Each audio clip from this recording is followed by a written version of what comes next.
They chest be like, like when they fed right, they look clean. They look clean. Like Oh those yeah, niggas. man. Yeah, Let me start this thing. this I dog forgot. this dog eat. When I first got him, I was feeding him like steaks and stuff, bro. I was Oh yeah, feeding it's a him. dog. I was feeding him raw steak.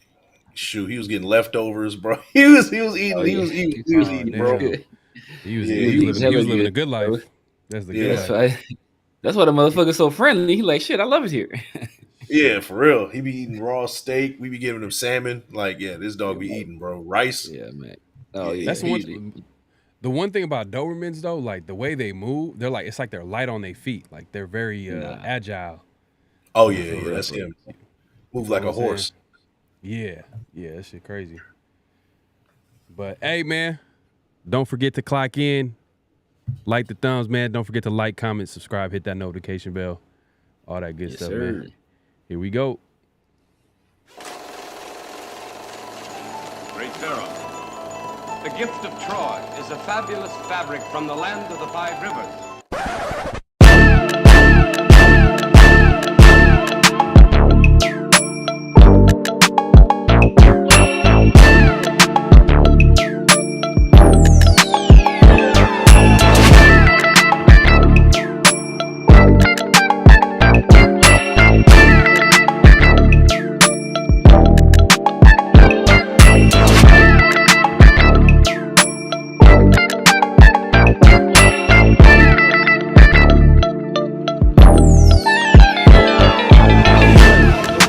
Hit the edge 30, 35, 40. Midfield, McMahon breaks a tackle. He's gone! 10, 5, touchdown! Raiders! 2 years ago, when we came to Los Angeles, I really believed that the greatness of the Raiders would be in its future.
next 6 months. And that's just do one thing and one thing only, win. And I want winners. Winners never stop working. Kick in the front door and let's get this bad boy rolling.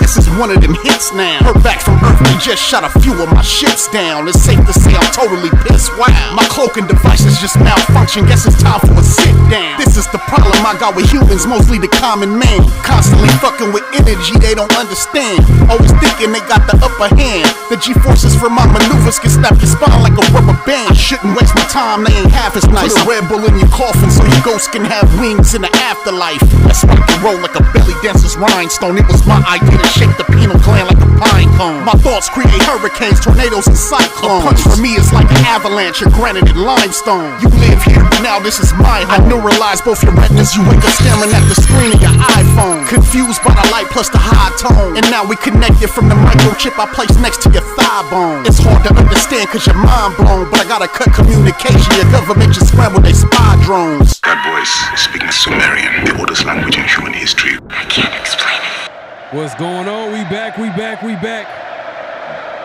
Man. It's another edition of Around the Shield, man. As you see it on the screen, man, my guy Big Mike Raider, the Severe Raider, and myself, PharoahNFL, man. We appreciate everybody coming through, man. One of the best Raider shows out there, man.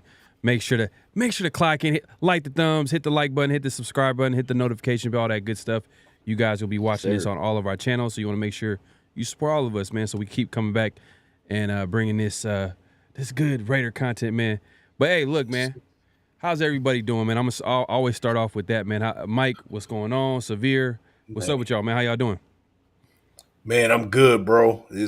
Let this show this morning be your pregame for this afternoon, man. Yes. Get excited. We got week Hell one of the yeah. preseason against the Vikings on the road in Minnesota, man. Get Finally. excited. We got football, man. We got football. Man, come on. Let's go. Let's go, sir. man. Yes, sir. Severe, man, what's going on with you, man? Oh man, as Mike alluded to, bro, I'm just excited. Very excited to get some Raider football back into my system, bro. Just tie me off and stick it right into my veins, brother. I'm ready, ready for some of this Raider football, bro. Nice, it's been a long time, man. Been a long time. The season didn't end like we wanted it to. So now, hey, hope springs eternal right now, and I just can't wait. Wait to see this product on the field. Plus, man, my son. I've been saying my son, man. They've been out there hitting. And, the first few days was rough for him. He was out there crying and he didn't want to do it. But now he out there smacking stuff, bro. So I'm proud, man. I'm proud he out there. He lowering the shoulder. He's starting to get the technique down, man. He's loving it now. Now he's like, yo, I can't wait. I can't wait to hit. So it's all good now, man. So they season about to start soon. So, hey, I'm getting football. I know it's too much football about to be coming up for me. Man, he's building that callus, man. He's getting tougher by the day, man. That's what's up. Yes, sir. That's what's up, man. But hey, look, man. Like y'all alluded to, man, training camp is pretty much wrapped up. The Raiders have left Costa Mesa. I keep messing up the name. Costa Mesa. Is that how it's pronounced? I mean, y'all from SoCal, so y'all know the name better than I do, man. I'm NorCal, so I don't even. So some of the names, don't y'all have a city out there? And shout out Friday. I think it was next Friday. Rancho Cucamonga. Something. Shout out to anybody that's from there. You know what I mean?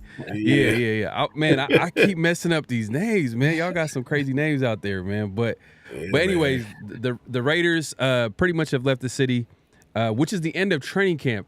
And I think we were talking about earlier, like usually training camp it's usually still happening around the time that the games are still playing, and then near the end of preseason is when they wrap up training camp. But from what it sounds like, they've wrapped up training camp altogether, and I guess they're getting ready for their regular season matchup from here on out. I mean, outside of the preseason games that they still have to play. Am I getting that right, Mike? I mean, is training camp still going to be happening in Vegas? I'm not 100% sure, but I know that Costa Mesa, they're done over there, and I know they finished it out the other day with them having fun on the beach. And I don't know if y'all seen the hilarious video of Dylan Lobby impersonating Max Crosby. That was hilarious. But yeah, it seemed like they had a good time, and just the typical. I think I don't know if they had the rookies perform any, like usually sometimes they had like a rookie talent show type deal. Did they have it? Okay, that's cool. That's cool. Yeah, that's hilarious. And especially, it's always good to see when you see all the players having a good time and stuff like that. But Yeah. that being said, we're heading into the Vikings game. But before we get into that, let's get into what happened this week. We've heard we're gonna start off with the quarterback. We're gonna start off the quarterback. Starting last Saturday they had a scrimmage.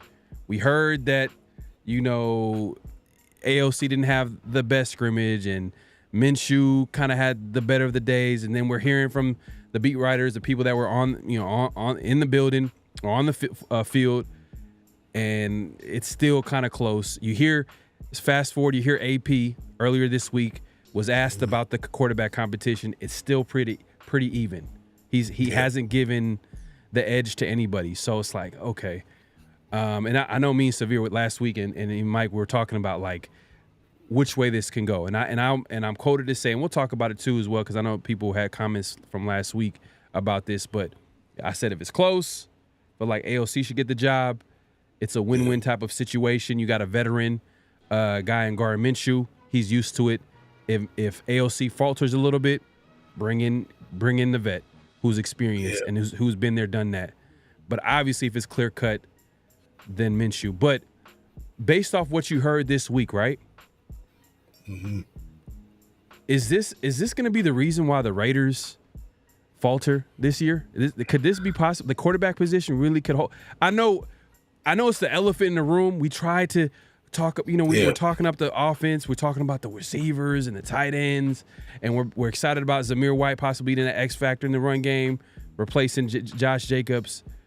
But is this quarterback position this bad? Because it sounds like we're hearing from everywhere, like they're throwing interceptions in double coverage. A guy's wide open. They're throwing an interception. Like, what can we expect out of this quarterback position? Do you think it's really as bad as what we're hearing from training camp, Mike? All right, so I'm going to put a disclaimer out there, man. What we say for these next 10, 20, 30, whatever the number is, minutes, leave it in the comments, because I'm sure a lot of people are going to disagree. Nobody wants to hear about the downfall of a team in August, right? Nobody wants to hear that, but we're here to talk about it because, well, to be quite frankly with you, between these two guys, it seems like a pillow fight. And when I say that, it's two guys that don't look great, just evenly battling with each other with something that's not really hurting each other, not really making any kind of impact. We keep hearing it's dead even. It's dead even. But nobody's really sticking out and doing anything spectacular. Nobody's making an impact yet, from what it sounds like to me. Now, hey, I could be definitely overreacting with this one because, like I've said before, the defense is going to always be ahead of the curve at the beginning stages. Yes, they've been in camp for 3 weeks. Okay, that's the truth. But you do also want to see some progression from this offense. You don't want to see a bunch of interceptions. You want to see the gelling of these quarterbacks, that they understand what's going on. They get the concepts. They're really sinking their teeth down, especially in a quarterback competition. You want to see good versus good, and both guys are getting better. Not like, okay, one guy's having a good game, a little bit better, and then the other one falters, and then the next one's having good, and then it just kind of evens out. But they're both not really performing at that level you want them to be at. Originally, when I said early in the summer when they had their mini camps that I wasn't really concerned for this offense 1 to 10, I was giving it like a 2 or 3 or something like that. I'm at like a 5 or 6 now, because right now is the time to get things together. Yeah, we got a whole month until week 1, and like you said, training camp, it seemed a little early to end it, but that was maybe indoctrination to the season, getting people broken into what's going on, and then the following next 2 preseason games is going to be routine preparation. And what I want to see, side note, what I do want to see from these two guys in this game is how they respond after training camp. And then after this game, I want to see in the next game, how do they respond after doing a week's routine in preparation? Those are the 2 phases that mean a lot to me as far as what we're seeing from these quarterbacks. But most importantly, somebody's got to step up, or this might be our downfall. It's going to be, one guy out there who's subpar and then a backup quarterback who's also subpar. It really doesn't mean anything if both people can't get the job done. But that's all I got, bro. That's all I got. Yeah, man. And you know what, man? I hope shout out to Ray, man. Hopefully we get you on soon, man. He brought this to my attention. You know what I mean? Because we were talking and I'm gonna pass this on to Severe. And what happens if it's a situation where, AP, a defensive head coach, defensive-minded head coach. We understand his background, former linebacker. What happens if he's throwing everything at this offense? We all know the defense usually around this time of year is a little bit ahead of the offense. On top of an offense that's still they're learning their way. They're still figuring things out. This defense has been around each other for 3 years. You got that side of it. And also you got another side. You got a defense head coach who's throwing everything at this offense. When usually in years past, when we had offensive coaches, they might have been like, you know what, let's give this offense some reps, and probably told the defense to throttle a little off. Like, you know what I mean? Look, do you guys believe in that narrative? Can that possibly be true where, if you have an offensive head coach, he's probably not going to want the defense to be dominating and he wants the defense to play well, but he also wants to give the offense reps. Can that be a possibility, Severe? So that can be some of it, right? That can be some of it. Some of it is going to be, the defense always starts out ahead of the offense. This defense, has the talent. They have the continuity. They have the coaching, not only from the head coach, but look on down the line. You got Rob Ryan there. You have Marvin Lewis there. You have Antonio Pierce, Patrick Graham. They have a plethora of coaches with a lot of experience in this league. Mm-hmm. But what that doesn't and so I can understand the offense will struggle against that. But at the end of the day, some of these things that's happening are like unforced errors. Mm-hmm. You're making bad reads, throwing into double coverage. You have a receiver running wide open, you overthrow him, and it's an interception. You get strip sacked. How do you get strip sacked in training camp? How does that happen? You feel me?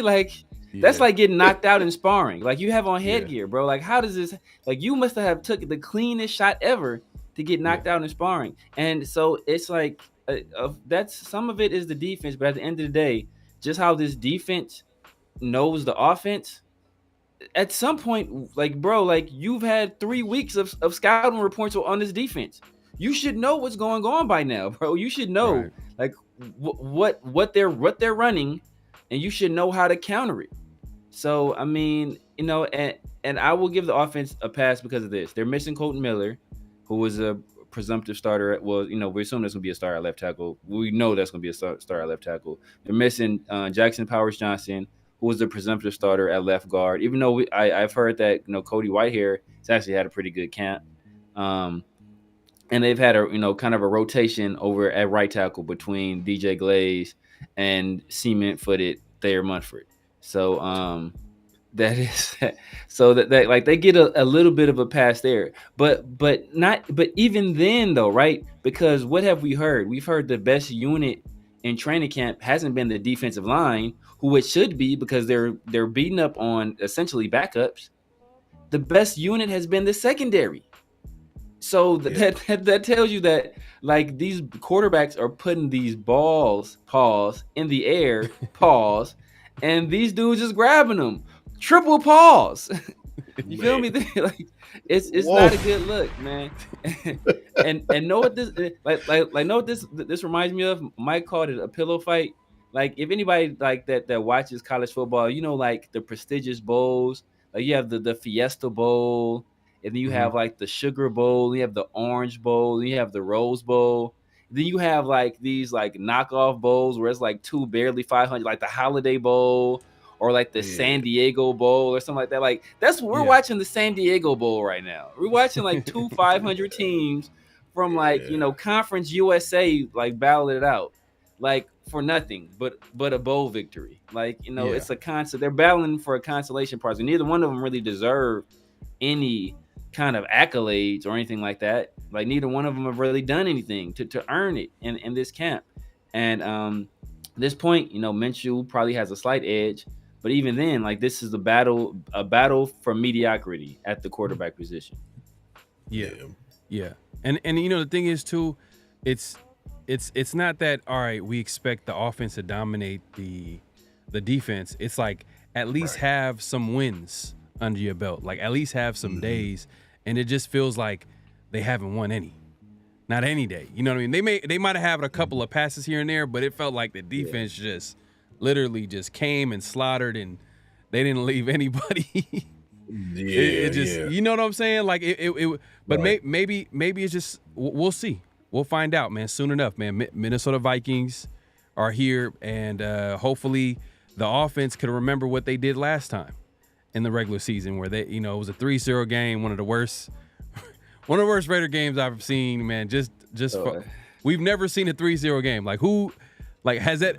I don't think that's ever happened before, right? I think they said the last time that a team ever lose with that low of a score, something crazy like 10-6 was the last lowest scoring game like that, and it was the Steelers versus the Ravens, maybe the Browns or something like that, you know.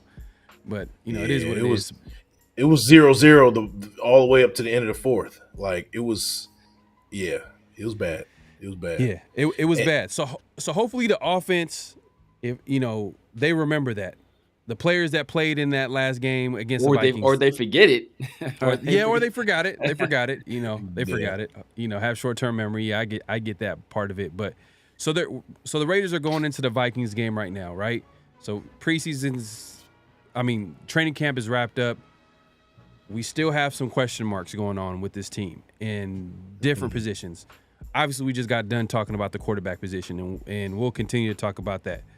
But what are other parts of this team that you're looking forward to watch during the preseason game? I understand we're going to be looking at that quarterback position, most important position in football, right?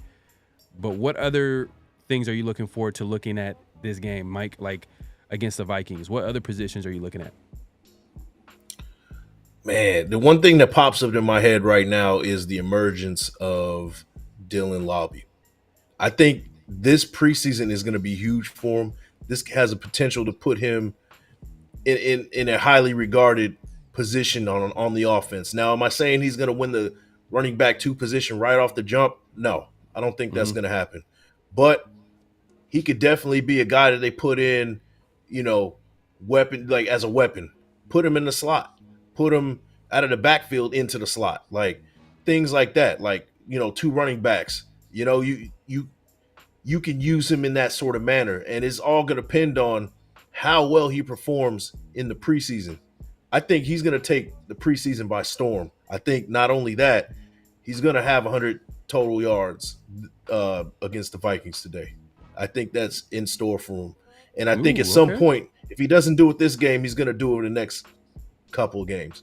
Right. I think he's that special. I think that he has a potential to be a solid running back 2 in the future. Right now, maybe not, because I think they got some invested in Madison right now, and I think they're going to roll with him. But, you know, when it's all said and done, maybe even next year or maybe later this year, you're going to see him as that running back 2. I really believe that. I'm going to say it again, but I'm looking at running backs, and I'm looking at how well the offensive line is performing, even the backups, because that's going to be important for us, you know, just in case, you know, JPJ isn't able to perform. He's not going to be able to show up before the start of the season, or if Colton Miller goes back down again, or if anybody else goes back down. We got to have some good depth. So I want to see each and every one of these offensive linemen perform at a high level. That's really what I'm looking at too. I'm not worried about too much of the defense. I think the defense is good. They're going to do what they do. Right. You know, I'm buying into they're as good as advertised at this point until proven otherwise. But the offense, it's a huge spotlight on them. I need to see what's going to happen with them as far as, you know, how's the blocking scheme? What are we doing with the running back? Like those are the two things that I'm looking at, and that I'm most concerned about, besides the quarterback position, of course. Yeah, and just talk about the run game. He's talking about Dylan Lobby. That's definitely going to be something to look at during this game, because now you get Getsy. His calling card with the Chicago Bears, and what he's shown is that he's coached an offense that could be tops in the league as far as running the football. Hopefully he brings that to the Raiders. With all our concerns with the quarterback position, hopefully we can hang our hat on the run game. So Zamir White, I don't know how much carries is he going to get? Are we going to see him be out there? The other running backs, obviously the Madisons, Severe's favorite running back, UCLA running back, Britton Brown, that's like one of his favorite running back in the NFL. But Sincere McCormick, guys that most likely are probably not going to make the team, but if they make a good impression, you never know. We'll see. But I think the run game, and you make a good point about the offensive line. And what's kind of interesting is JPJ has been out with a concussion. Is this something that we got to be concerned about? Because he's been out for, I thought it was maybe it was like a hamstring injury, like a lower leg injury, but he's been out because of a concussion, severe. Like, is that something that we got to worry about? Like with JPJ, are they just being really cautious? My hope is that they're just being really cautious, because to be out for that long with a concussion, that's very concerning. Especially when especially a rookie. I think he had some concussion issues at Oregon. He also had some other injury issues as well. So, but that's part of the reason why we were able to get a guy that should have been, a top 20 pick in the draft all the way in the second round. Were some of those injury concerns. He plays a very physical brand of football, and we are in the zone blocking scheme. Some of that zone blocking, you're going to be cutting sometimes. If you're trying to cut a guy, he can knee you in the helmet. That is an easy way to get a concussion right there. So that could be a concerning development. So, I think we're going to need him. I think he adds a level of intensity and a level of nastiness to our offensive line that is lacking from everybody, right? We don't have a single player that has that kind of nastiness to them in terms of their demeanor on the field on the offensive line. So I think we need that, and everybody plays a little bit better when you got that tough guy, kind of standing next to you, right? That kind of raises everybody's confidence, because okay, yeah, the JPJ got my back. So right. I'm hoping he gets back out there soon. Yeah. Yes, and another thing on as far as offensive line, this might be a surprise battle that's going on, man. Like, at first we thought Thayer Munford pretty much had the right side all but locked up, but DJ Glaze, man, he's putting his name out there. And with the injury, I think Munford got hurt during training camp with his hand, but he quickly came back. But the time that he was gone and what he's shown since Munford got hurt, and the coaches really feeling confident that with each training camp practice, Glaze been holding his own. And I think that's going to be something that we should all be taking a look at, is that right side, Mike. Like, do you think Glaze has a chance to take that starting job from Munford? Well, I'll say this: if Colton Miller isn't ready for whatever reason, Munford's going to flip over to the left, and then I'll give a chance for Glaze to start on the right. But I think if you had to choose one, assuming that Colton Miller is going to be good to go by week 1. I'm giving Munford the edge, not even a slight edge. I think that he's just penciled in already to be the starter.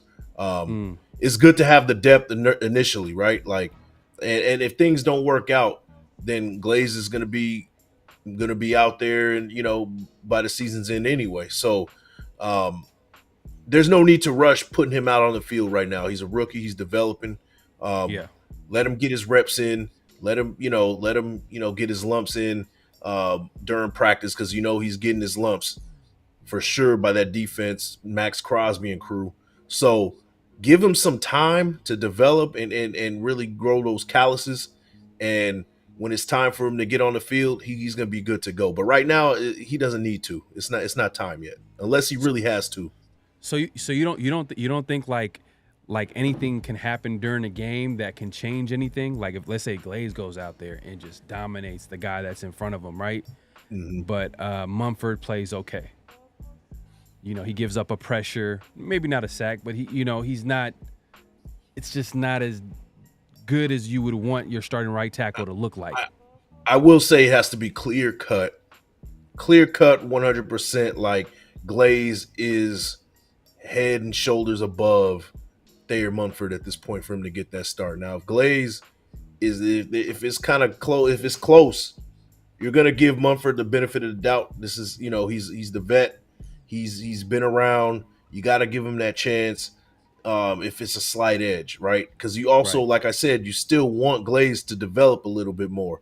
And these rookies sometimes, I'm not saying you have to baby them, but you definitely have to be a little bit careful as far as let's throw him out there, right away off the jump, especially if you have a guy that's been around and, his feet has been to the fire already. You definitely don't want to, be like, all right, we gave you your chance in training camp, Munford. You didn't perform to expectation. Now we're just going to throw a rookie in there.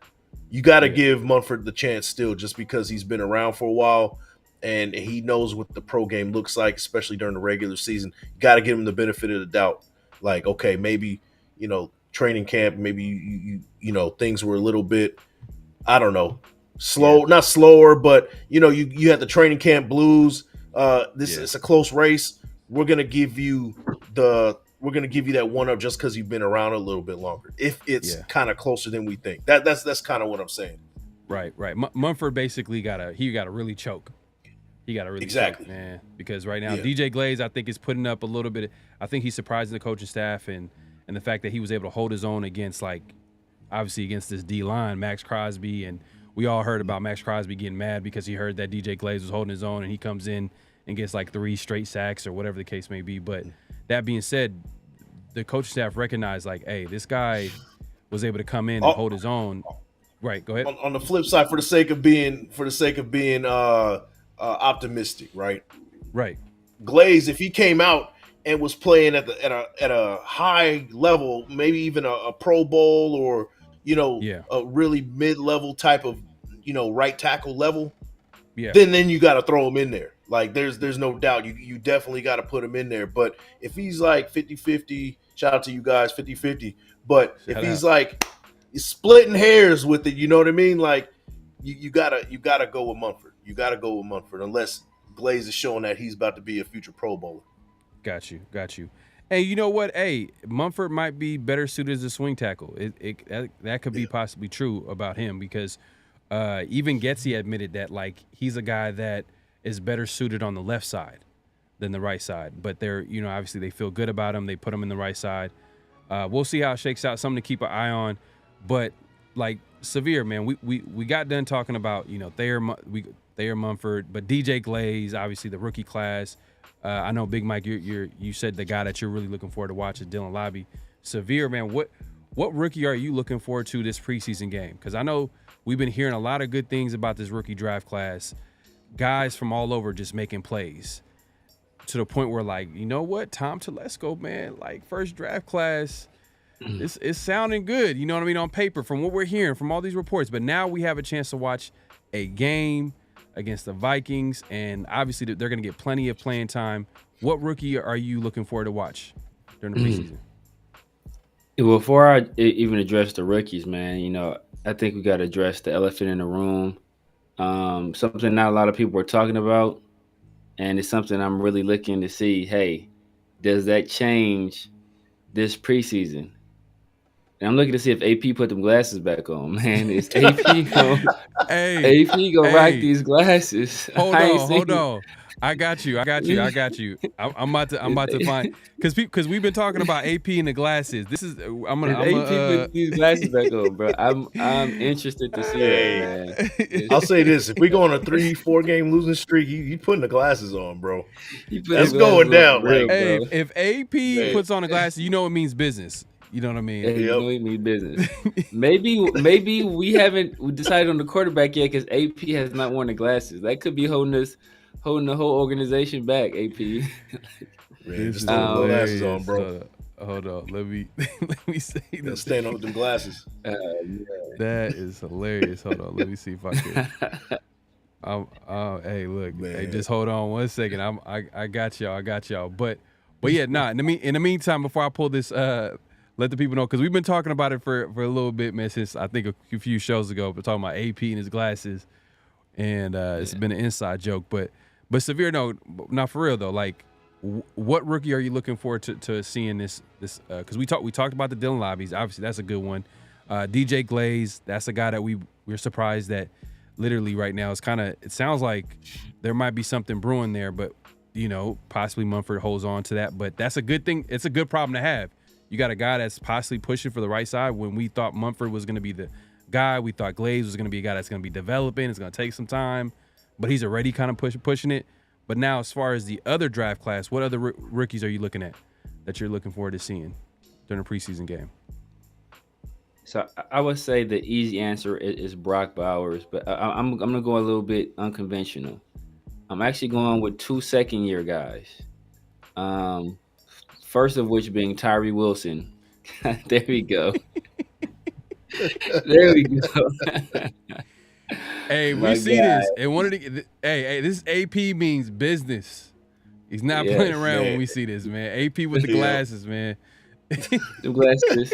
Them lenses ain't got no prescription on there, bro. He got them glasses. You got to prove to me you got a prescription, bro. I'm just saying. Hey, I'm just saying. These are the glasses that got him the head coaching job. I'm telling you, man. He got them glasses from the Compton swap meet, bro. Them 3 for bro, $5. My man got those from Claire's, bro. That's hilarious. That is funny. But man. That was scary. Now, for real, man. I'm looking at 2 second-year guys, man. One guy who was kind of out of the blue. I never thought I would even really care about this guy at all. But the first of which is Tyree Wilson. I think we all heard, and we all hoped in the beginning of training camp, Tyree Wilson, we thought people were saying all the right things. Hey, he's coming back. Tyree's looking lean. He's looking mean. He's saying all the right things.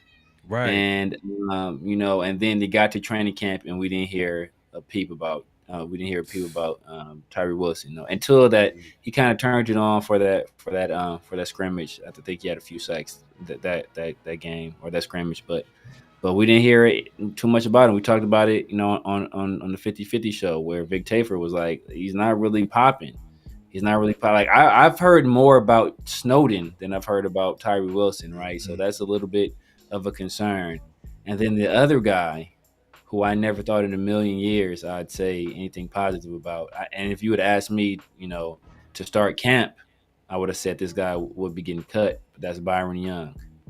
I've been hearing some very good things about Byron Young. And we all know how impactful interior pressure can be. So if we have a rotation where, we already know what John Jenkins is there, right? He's going to be a space eater. But he's a space eater that does offer a little bit of a pass rush. Yeah, he does offer a little bit of a pass rush there, but his main job is he's gonna be eating up space. But then you have a rotation of Christian Wilkins, Adam Butler, and if you add a young guy in there like Byron Young, I think that can make this defense even better, right? That's what our goal is, to be able to throw pass rushers at these offensive line in waves, where in the third and fourth quarters, they've having to see a rotation that's 8 deep. So all of those guys are essentially fresh going in to close these games. So I think that's the goal there. And I think we hope Nesta J will be the guy. But he really hasn't elevated. I haven't heard much about him. He's probably a guy that's going to end up, being back on the practice squad or being out of the NFL. So to see this development from Byron Young, right? That's a guy. It's a pick I didn't like, right? Pick I did not like. We traded up for him last year. I felt Jalen Hyatt should have been the pick, and we went with Byron Young. So to see him develop, I think that is a positive development for this team. Crazy too, Byron. Jalen Hyatt was on the board, and he was a guy that was like, we were hearing going in the first round, second round, and for him to be available around that time, I'm like, man, deep threat, speed. Imagine if we had Jalen Hyatt to this offense. You know what I mean? I understand we got plenty of weapons, y'all, But at the He end of won the the day, like, Biletnikoff Award, man. Like he won the Biletnikoff Award for the nation's best receiver. right. Yeah. But he would have complemented this room so well. Perfect. And I think you know, it was very interesting, and because, you know, shout out to Peter King, who's no longer with SI, but he was in the draft room, and he seen with his own eyes the Raiders had Jalen Hyatt as the best player on the board, and they end up going with Byron Young, and I think they kind of got nervous or desperate, or they got in their own head or their own way, thinking that, you know what, we need to get a D tackle here. Yeah. You know, and that in that situation, are you going best player available, or are you going for a need in the third round? But the thing is that we still had a need. We still needed some speed at the wide receiver position. So it's not like it was a situation where it's like, oh, we don't need this at all. Like we need what he offered. Like I can see if it was like a possession receiver, like, okay, we have Jacoby and Devontae. We really don't need that skill duplication. But we needed a deep threat. We needed a guy that can take the top off a defense. And you know, and we got one in the third round, you know, if he can hang on to the ball, and Trey Tucker. So then why not take clearly the better player at that when you had the opportunity to take him, and he's rated highly on your board? Like it didn't add up, and that's why they're not with us. Right. The better player, the more explosive player, I mean, you could argue who's more explosive, but like the fact that you just said, like he was one of the nation's best receivers in college football, a deep threat, probably the best deep threat in the draft, or one of the best deep threats in the draft, and it would have fully complemented the players that we have on our offense right now. Like, you know, it is what it is. You know what? Hey, Severe, I gotta give you credit, bro, because you made a good point without even trying to make a good point. These second-year players, you can argue and say this is kind of like the rookie year. Whole new system. They got to pretty much erase, etch a sketch their first taste at NFL. You know, because that was a horrible way to kind of get introduced to how the NFL is operated, how you're supposed to run an organization, how coaches are supposed to, you know, operate and carry themselves. That's a bad way to learn how that's supposed to go. So this time around, yeah, you could argue and say that this is kind of like their rookie year. They're learning all over again. So I like the fact that you added those second-year players. And if we're going to do that, Jacorian Bennett is somebody I'm looking at. So, you know, that's a guy who's made leaps and bounds from where he was according to all the reports, right?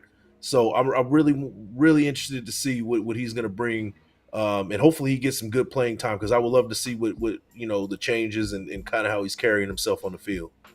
Yeah, no, facts, man. And the defense, you know, that leads to the defense, man. Are they as good as advertised?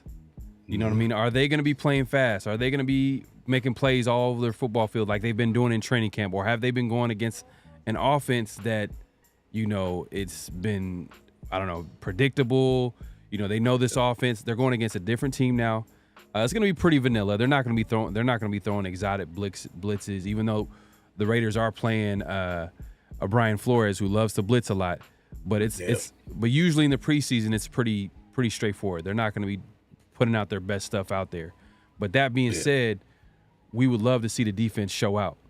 You know, because everything, the Raiders season pretty much is hanging on a balance when it comes to the defense. That's going to be their bread and butter. That's going to make them go to that next level. I think we all can agree that the offense is going to be a work in progress, but the defense needs to be pretty much the identity of this team, just based off what we've been hearing and the playmakers and all that good stuff. The D-line being as good as from what we're hearing, that's definitely going to be huge, especially, you know, Severe, you made a good point. Tyree Wilson is a guy that I want to see. You know what I mean? I'm sure he's probably going to get plenty of playing time. He's kind of like one of the guys that's not going to be a starter, but he's going to be in the rotation. Man, Divine Diablo, you know, he lost some weight. He's been talked about as a guy, you know, we heard Marvin Lewis the other day. Didn't even hesitate. He said Adam Butler, Divine Diablo, guys that he feels like are going to be breakout players or guys he's looking forward to seeing in his defense. So that's high praise coming from Marvin Lewis. And, that's a guy. I know you, Big Mike, I agree, Jacorian Bennett. And then, shout out to the rookie class. Michael Mayer, the tight ends. You know what I mean? There's so many different storylines right here. There's so many things that we could talk about. DeCamerion Richardson, obviously, another corner who's been making plays. Like, Antonio Pierce stopped short of saying that he's going to be a potential starter on the other side, but he's been making so much plays. Who knows? You never know. Right. You never know, man. Everybody's talking about his length, his speed, his athleticism, and he's holding his own in training camp. So that's another guy, another rookie that we're going to be watching. So it makes the moral of the story here is that it makes preseason that much interesting. If you're a fan of football, you're a fan of the Raiders, man, definitely tune in to the game against the Vikings, because we'll be able to see all these players. They're going to get plenty of playing time. The starters, I did hear AP say that the quarterbacks are each going to get a quarter, at least one quarter. Mm-hmm. So how much of the starters from maybe the offensive line, D-line play, I'm not sure, but we'll see. We'll find out. Who do y'all got starting? Who opens up that first series for the Raiders as the starting quarterback to kick off the Antonio Pierce, Tom Telesco regime? AOC. Yeah, I think so too. I think so. I think, you know what I think? I think AP's like, look, I think he, and I don't know, maybe this is my theory. I think he doesn't want to break AOC's confidence. I feel like he feels like AOC's a little bit more sensitive. He has to handle him a little bit more delicate. A guy like Minshew, he's a veteran, been there, done that. He could be a little bit more blunt, more honest, like, and even give him some type of criticism. We've heard him in the press conference talk about, oh, yeah, he needs to cut down the turnovers. But when we talk about AOC, he doesn't really make a criticism. He just says, well, players have been dropping passes and da-da-da-da-da. Like, he doesn't really get into it. The only thing that he'll say, as much as he'll say about AOC, is that the competition is still close. So I think he might start with AOC, but if Minshew obviously performs, because they're both going to get each a quarter, so it's not like. But I think AOC is going to get the start for me, in my opinion. But what were you going to say, Mike? Just off of just having a clear stream of consciousness and just off the top of my head, my first gut feeling from what I've just popped in my head right now, from based off of what you said, bro. It seems like Gardner Minshew is a break glass in case of emergency type of guy. Yeah. Now, if Aiden O'Connell was complete ass, then it's like, all right, Gardner Minshew, it's your turn. You know what I mean? Yeah. Like I think that's how the situation is going to be handled. I know that they're saying it's up for grabs, but I think if it's splitting hairs, like we said, it's going to be like, man, we got to put AOC out there. We got to give him a chance because Gardner Minshew is our break glass in case of emergency guy. I think that's how it is. That's just off the top of my head right now. That's my gut feeling. It sparked that kind of thought based off what you said, bro. It kind of reminds me of what you just said about Thayer Munford and DJ Glaze. Different types of situations, exactly. but the same kind of thought process. Like if it's close, you're probably going to go with the guy that they feel more comfortable with, that's been there or whatever the case may be. Thayer Munford, right? And then same thing with I feel like they feel more comfortable if it's close. Maybe going to AOC. They understand he's a young QB. They don't want to mess with his mind, his mental, his confidence, whatever the case may be. Right. Right. It might not be that serious, but I think from the Raiders' perspective, AAP's perspective, Minshew can handle anything. We could bring him off the bench. It don't matter. Like it could be if AOC messes up first game. Minshew, you come into the game. Yeah. You feel what I'm saying? That. Like I think it's that type of situation. But because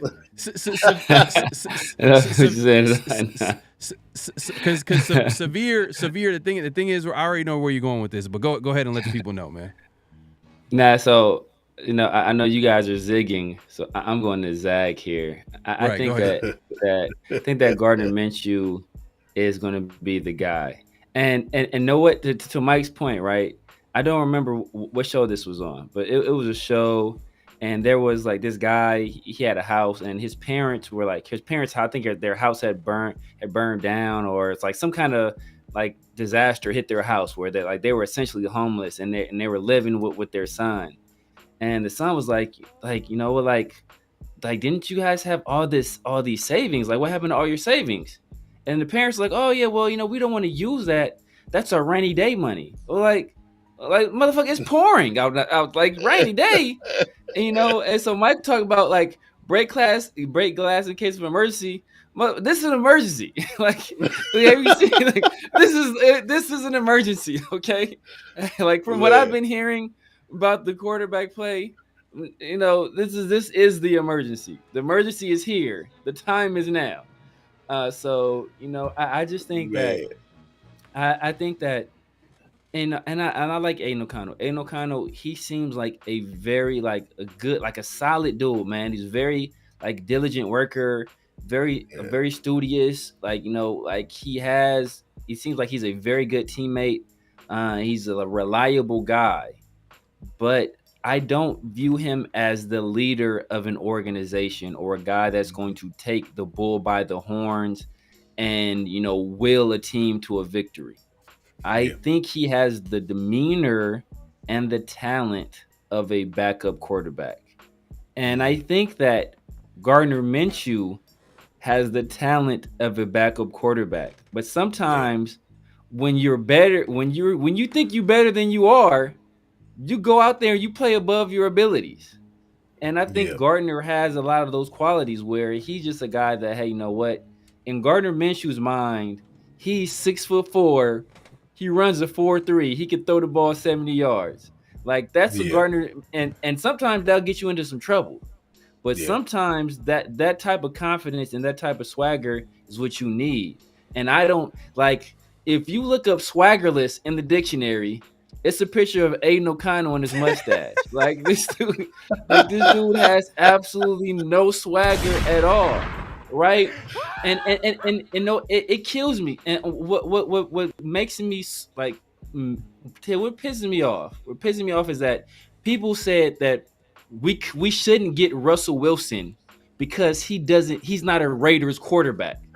But then they look at Aiden O'Connell and say, yeah, well, this guy is the end. But like, no, he has none of the trappings of a Raiders quarterback at all. He's built like a dairy farmer. Like this dude doesn't look like he doesn't look like a professional athlete. So you can't tell me that Russell Wilson didn't have the qualities of a Raiders quarterback, but Aiden O'Connell does. Like you can't tell me that. I think Aiden O'Connell is a perfectly nice guy. I think he can I think he'll have a very long career in the NFL as a backup quarterback. He's the guy that's going to do what needs to be done in the classroom and in film study, and he's going to not turn the ball over. And as a spot starter, I think he can win you some games, but he's not a guy that's going to lead your organization at the quarterback position. I don't think Gardner Minshew necessarily is either, but I think Gardner Minshew is the best of two very mid options. Right. And the thing is, though, Severe, we're talking about right now. We're talking about right now. Yeah. I don't think we're talking about AOC being the franchise. I think we're all kind of going into it like, damn, you know what I mean? We're looking at what Penix is doing with Atlanta. We're looking at, what Hendon Hooker is doing with Detroit. We're looking at all these young quarterbacks around the league and whatever the case may be. But what we're talking about right now, and right now, you hear Telesco, you hear Pierce say, we want it to be clear cut. And guess what? The sad part is it hasn't been clear cut. So everything that you're saying about, Minshew being, Minshew's this and Minshew's that, and, he feels he's this type, but he hasn't shown the offensive coaching staff, or including, AP, the head coach, that he should be the guy, to the point where they got to go into a preseason game to possibly figure that out. So as much as we've been hearing about AOC, Minshew must be pretty bad.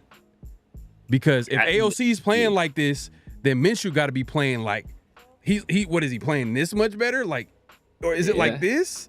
You know what I mean? Like a fingernail? You know what I mean? It's like, come on. Like, you know what this reminds me of, man? This reminds me of do you choose an off-brand tire for your car, or do you choose to replace it with a spare tire? Either Yeah. one, you don't want to take it on a long distance. Right. Exactly. You know what I mean? Like Nah, fact. it's one of those situations. Either way, next year we're gonna be getting a quarterback. We better be getting a quarterback next year. You know that's bottom line. Next year we need a quarterback. That's Right. really what it comes down to. Yeah. Nah, No, I agree. I agree 100%. But yeah, I go just ahead. look at it like this. If you look at, I think the fact that I think Aiden O'Connell started out with a head start. This wasn't like an even race in the beginning because Antonio Pierce already had an affinity for Aiden O'Connell, and he made it clear he was going to give Aiden O'Connell every opportunity to win the job. And I don't think Aiden O'Connell has done that. And then I also think that while their play has been basically, for the most part, even, the highest highs so far have been from Gardner Minshew. Like during that scrimmage, I don't think any player has had a day as good as Gardner Minshew had during that scrimmage. And I think that, that's a time when the Bullets were as live as they could be in that kind of setting. And I think he outperformed Aiden O'Connell. And I think, ironically, Aiden O'Connell in that kind of setting had his worst day. So I think like that, and I compared it to your final exam, right? Like all these pop quizzes, maybe it's a C this day for Gardner Minshew and a D this day, and maybe Aiden O'Connell has a C this day and a D this day. But when it came to that final, Gardner Minshew went out there with a B or B minus, and Aiden O'Connell put up a D or an F. And I think that's going to leave a lasting image in your mind, especially with the turnovers. Gardner Minshew had one turnover that day, and it's a pass that went off Trey Tucker's hands. Well, and then he responded on Monday with having the worst day out of both quarterbacks after the scrimmage, and then it's just like it is what it is, man. But let me say this. Let me say this. The other day on social media, I posed a question because the beat writer was talking about an interception by both quarterbacks. AOC threw an interception in double coverage, and Minshew threw an interception where he overthrew a receiver, and I believe Morig or one of the safeties got an interception. So what's worse? You throw an interception in double coverage, or you throw an interception when you overthrow a receiver and you throw it to the other defense, the other team? What's worse? I'm gonna pose that question. Oh man! Imagine just watching the game. You're just watching the game, right? You're just watching the game, and then let's say one of these quarterbacks, whoever does this, right? What is going to get you more mad? Is it going to be the double coverage pass, or I think that's a different question. No, it's the same thing. It's the same thing because you're going to be watching the game, right? It's not the same thing. It's not the same. It's not the same. How's it not? You asked me what's going to get me more. What's going to get me more mad? What's going to get me more mad? I said what's worse. I didn't say nothing about what's being worse. Mad, but yeah, no. What's worse? See, those are two different things. What's worse and what's going to get me more mad? What's going to get me more mad is the overthrow of the wide open receiver, because I'm going to be yelling at the screen. He was wide open. What the F were you doing? Exactly. But what's worse is the interception and double coverage, because that's not only is that a bad throw, but that's a bad decision. Like when you're throwing to a wide open receiver, that's a bad throw. A bad decision and a bad throw, you're compounding two bad things together. But if I'm watching TV and I'm watching the game, I'm gonna be yelling at the top of my lungs if you overthrow a wide open receiver. I'm going to be pissed. I'm going to be pissed the F off. I'm not going to be quite as mad into double coverage. I'm going to still be mad. So I'm going to still ask, like, why are you throwing that ball there? But if I see a guy wide open, that's going to piss me off that the throw was missed. It's splitting hairs, man. Like, but it really comes down to I'm going to be pissed off about your thought process before an overthrow, because overthrows I can live with. Taking away the possibility of an interception, right? If somebody throws in a double coverage and it doesn't get picked off, I'm pissed off about it. Like, what are you looking at, bro? You know what I mean? But if you overthrow the ball, like, all right, dang, you just missed him. All right, get it next time. I'm mad about it, but it's like, all right, next time you got it. For me, But it's Mike, like you're throwing in a double coverage. You're like, what is your thought process with that? What are you thinking? It At almost least you feels make the like you right shouldn't be read on on the the field. but Mike, both plays result in interceptions. That's what I'm trying to say. Yeah. Both plays, the Yeah. overthrow, it ends in an interception because he overthrows and it goes to, let's say, the safety that was back there, and then obviously the double, it's double coverage, and the other guy, let's say, grabs that interception. Both end in an interception. What's worse though? Is that overthrow that ends in an interception, or is it that double coverage that ends in an interception? And let's be honest, usually, I'm gonna throw it out there. Usually, like if a quarterback is throwing it in double coverage, usually it's like guys like Devontae Adams and stuff like that. Like, you know what I mean? Guys that well, but was that the case? well, it was Devontae Adams in training camp. Yeah. No, but was that the case though? I mean, like, look, Jacoby is still there. So I think that's a very important caveat. Who was the receiver that was being double covered? Let me see. Yeah. Let me. And then on top of that I think we all know who it was. We know the receiver who has of short stature with short arms and who's had a drop problem. So of all the guys in camp you're choosing to throw into double coverage for, this is the receiver you chose to throw into double coverage to Trey Tucker? thought process. Really? Processing. Processing information. That goes to your decision making. And I can see on an overthrow where you're like, hey, you know what? I'm trying to lead a guy. I'm trying to get those extra yardage. And maybe, hey, you know what? You overdo it. You know, and because like oftentimes we see guys that are running deep, running wide open, and quarterbacks leave it short. And you're like, damn, if you would have let him, that'd have been a touchdown. Mm-hmm. So I can see where that happens where, hey, you know what? I'm trying to lead him out there. I'm trying to get those extra yards. Overthrows it. The guy makes a play on it. But if you're throwing into double coverage to a 5'2" receiver with short arms that has drop problems, that's bad decision making all around and a bad throw at the same time. Right. Yeah. But then you could look at it this way: it's training camp, and what do we always hear? You know, quarterbacks are testing their limits. They're testing what they can and can't do. But then, a guy like Minshew, he can't hit an open receiver down the middle. You know what I mean? Come on now. Look, Come on now. look, it's like sometimes and it's an interception, there, right? And it's like crazy. It's crazy that what's there worse. And you're shooting your shot. You know, you're shooting your shot. You see some ladies in the club and you're shooting your shot. If I see Holly Berry in the club, I'm not gonna be like, yo, I'm about to go smash. like there's like the Holly Berry's not the one I'm testing my game on, right? Like you don't test your limits throwing into double coverage to Trey Tucker. Like a guy that's been dropping passes for the past week, a guy that's not a jump ball receiver. You know, like that's not who you test that on. Like, hey, if you're saying like, hey, you know what, Ramel Keaton, let me see what he had. He's a big guy. He's supposed to be a big body receiver, a possession kind of guy. Let me see what he can do. Like, I'm not testing that with Trey Tucker. I agree, and it's context behind it, right? So, if let's just put it in a situation. I know this was we're talking about a practice situation, but let's flip it in if it was a game situation. Mm-hmm. They're down and they need a drive to score, right? And you go in a double coverage and you throw an interception.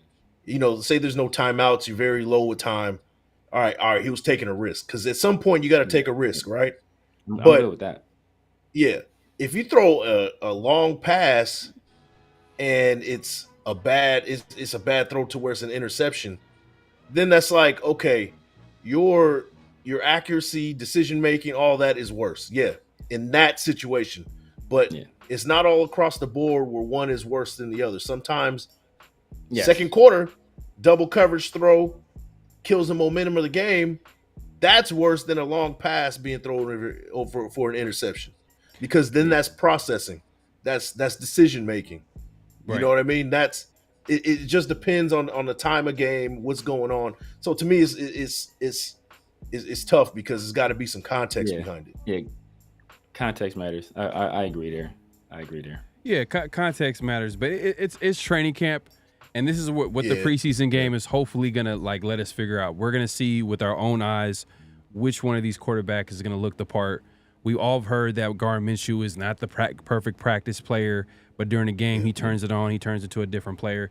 Hey, I hope that's the case. Maybe he could be that guy for the Raiders. At the very least, be a game manager to complement, this defense. We run the ball well. That could be, obviously, I feel like we can all agree. Like, I think that quarterback position is going to be, we're going to need to upgrade at that position. Hopefully next offseason.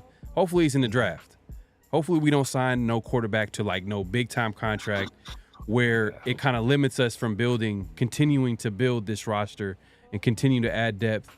But, it is what it is. I hopefully the draft is the way, but should have signed Russell Wilson. I'm saying it, man, but he's not a Raider. All right, whatever. I mean, we'll see. I mean, 28 touchdowns, 6 interceptions, man. Come on, man. Do you think? I digress. Do you think Russell Wilson will become available if Fields becomes the guy at quarterback? Because they're saying that he's kind of, turning some heads. The team is kind of like, behind Justin Fields a little bit because he got the head start with, Wilson getting hurt or missing the first week of training camp.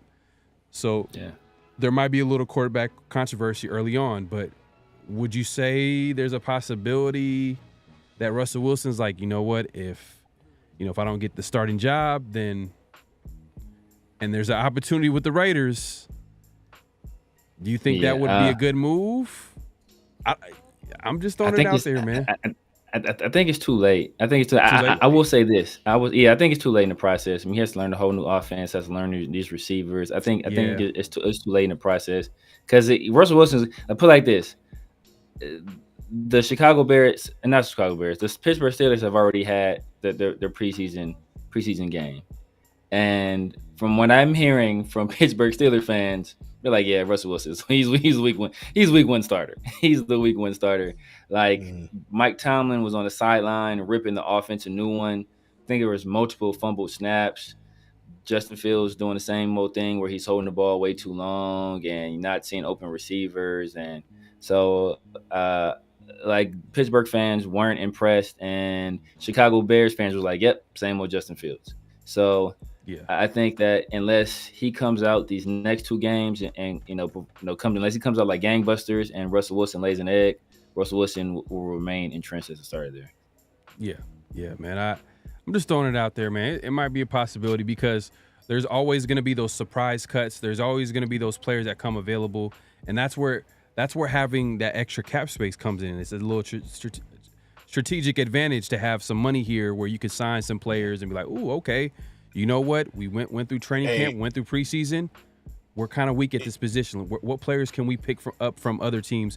Another man's trash is another man's treasure, right? So that can be the case for the Raiders. Speaking of that, man, we didn't talk about this at all, but Juju Smith-Schuster just got cut by the Patriots. Yeah. And I know a lot of people have been talking about that. Like, well, we got a guy at the third receiver who's trying to be our wide receiver 3. He's got the dropsies. Do we pick up a Juju Smith-Schuster? Me personally, I don't think it's a good move. But for the people out there that's going to mention that, what do you guys think about it? I'm not a fan of it just because it's just we're already like slow at that receiver spot. You know what I mean? It's just we need to add some speed, man. I like what we're hearing from Ramal Keaton. You know what I mean? Like I'm hearing like Severe. I know you call him a possession receiver, but some of the guys are talking about how like his speed, his explosiveness. He has speed. He's a guy that can win in contested catch. That's what I meant. Like he can win in contested catch situations. Okay. Yeah.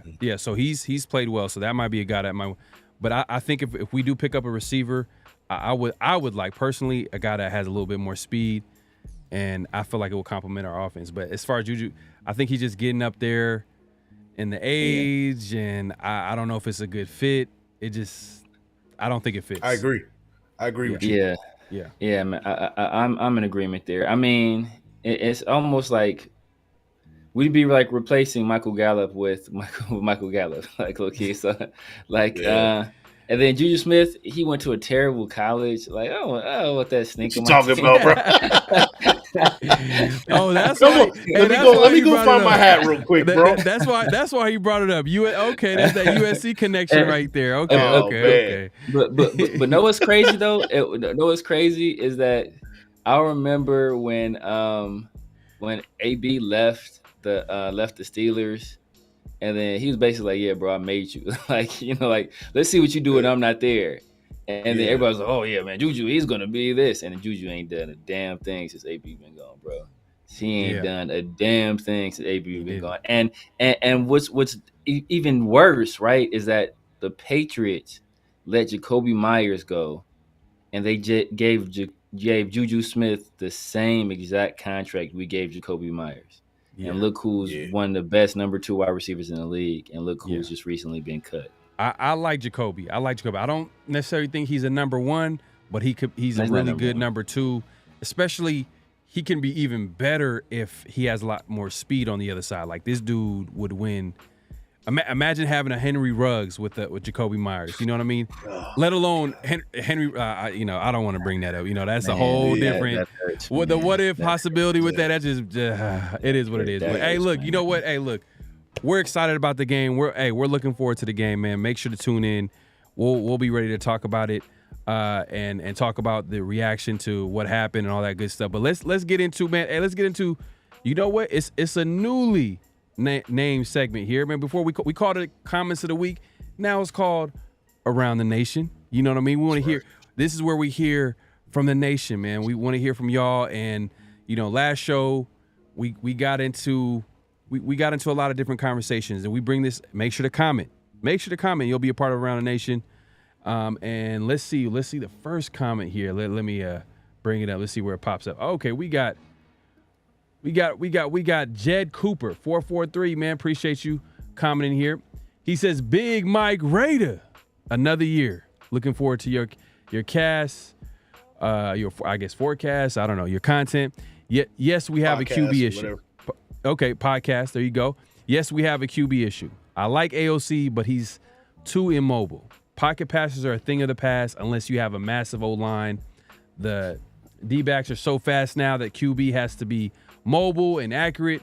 Minshew has been around. If he was any good, he'd have, hooked up by now. I guess, he'll probably been a starter. I like AP, but I think McDaniels put us back more than we know." What do you got to say about this, Mike? I love the comment. This is exactly what we were talking about. This is exactly my point. We got 2 backups right now. That's really what it is. Severe said it. It's right on the money. I agree with him 100%. But one thing that we do got to talk about is McDaniels. He passed up on some quarterbacks to pick the guy that fits in his system. And Hendon Hooker was out there. There was guys out there that should have been picked up instead of him. Mm-hmm. You know what I mean? Aiden O'Connell fit the mold of a Tom Brady, a guy who's going to be a statue in the pocket under Josh McDaniels' system. And now we're left over with that. I'm not saying Aiden O'Connell's not going to be good. I'm still giving him a chance. He hasn't done anything to hurt himself at this point. He's had a average camp. You know what I mean? And that's kind of a slight knock because we want him to be great. But let's look at what's really going on with it. Right. Josh McDaniels picked up a guy in the 4th round that should have been, if we would have got a different quarterback, we would have had a better chance. We just saw Hendon Hooker, I just mentioned him. We saw him have a pretty decent game. He's moving around the pocket. He's doing a lot of things that we hope for in the quarterback position. Everybody was talking about how, he's a little bit older. He's coming off an injury and things like that. But if I had to choose between Aiden O'Connell and Hendon Hooker, I'm still going Hendon Hooker these days. Yeah. So, that's we really got to talk about how that last statement, AP, we like AP, but I think McDaniels put us back a lot more than we think. If that is the case, it will be because this year we don't have a quarterback because Josh McDaniels didn't make the right decision in 22. Was it 22? In 2022 or 23, whatever. Right. That year he drafted O'Connell. So that's definitely something we got to consider. It's early. I'm not giving up on Aiden O'Connell by any means, but we want to see better from him if he's going to be considered our quarterback. And as far as Minshew goes, yeah. if he was a good, and I was about to say this when you said it, when you were mentioning Minshew about him not being a great practice player, but he shows up when it's the game time. Just imagine if he was a pretty good practice player. We'd be talking about him in the same regard as a Brett Favre. He has a similar tangibles, what he does brings to the table as a Brett Favre, but it's not consistent. So that's what we're looking for. He don't got the arm too. He don't got the. He doesn't have the arm. Yeah, he doesn't have the arm. But the gunslinger mentality, right. So the way he kind of carries himself too, that kind of carelessness. But yeah, that kind of stuff, and right. That's the reason why he can't find a team, is because he's not polished.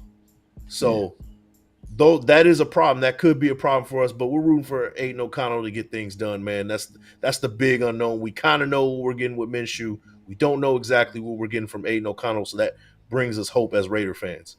Yeah. And I think one of the things that pops out to me, and I kind of agree with this, man, where he says pocket passes are a thing of the past.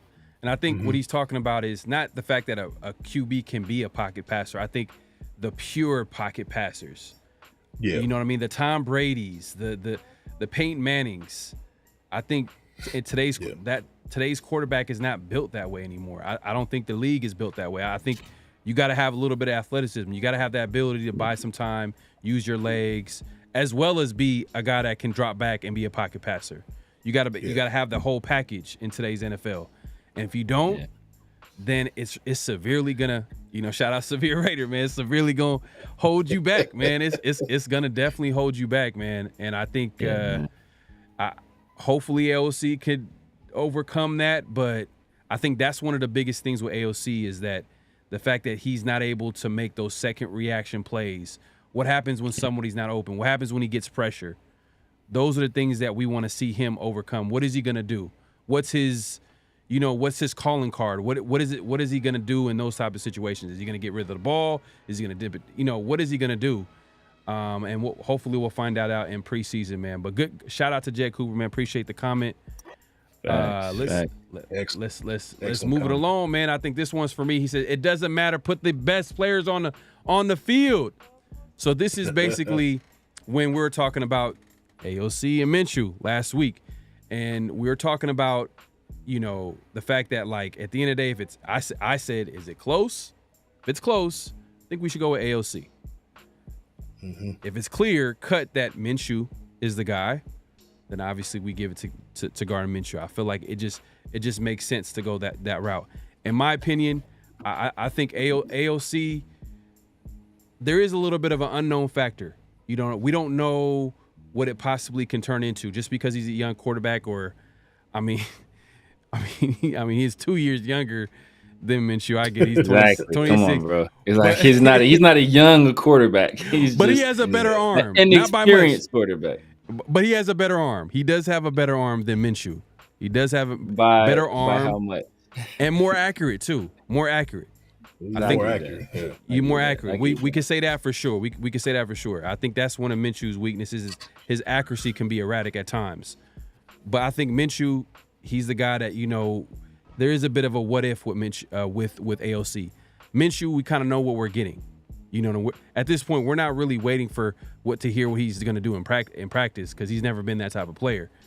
We're kind of like, all right, let's see what happens when the game comes on. What are you going to do? What are you going to do with this offense? What are you going to do with these weapons? That's why we're looking forward to this preseason game against the Vikings. So, no, I agree. We need to put the best players out there. But if it's not clear cut, then it's debatable, right? It doesn't matter which way we go, right? It doesn't matter. It does matter, but I think everybody's going to chime in and say that, oh, we should have went this way because it's super close. You see what I'm saying? So I agree. In a perfect world, you put the best players on the field. But if it's super close, then who is it up to put the player that it's going to be pretty much whatever the coaching staff feels that's going to work for them. I mean, like I don't know, man. It's one of those. I think in football, it's just one of those things that it's always going to be debate when there's a close battle. Right now, we were talking about not just the quarterback position. We were talking about DJ Glaze and Thayer Mumford. No one's talking about that, but that can possibly be a battle that goes down to the wire. Who knows? That outside corner DJ spot. Turner versus Trey Tucker. That's turning into a Hey, battle. that's a That's good a one. fact. That's a good one. That's definitely a good one because Trey Tucker, man, as much as we've heard, he's one of those guys that had a really good offseason. He's come into training camp and he's been dropping everything.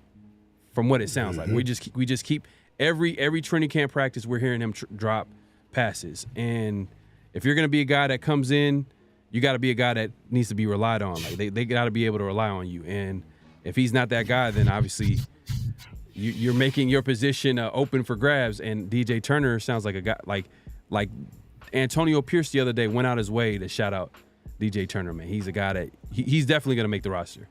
He's definitely gonna make the team. And Antonio Pierce all but said like he's making the roster. He's essentially was like, he's special teams and what he's doing offense. He's going to make the roster.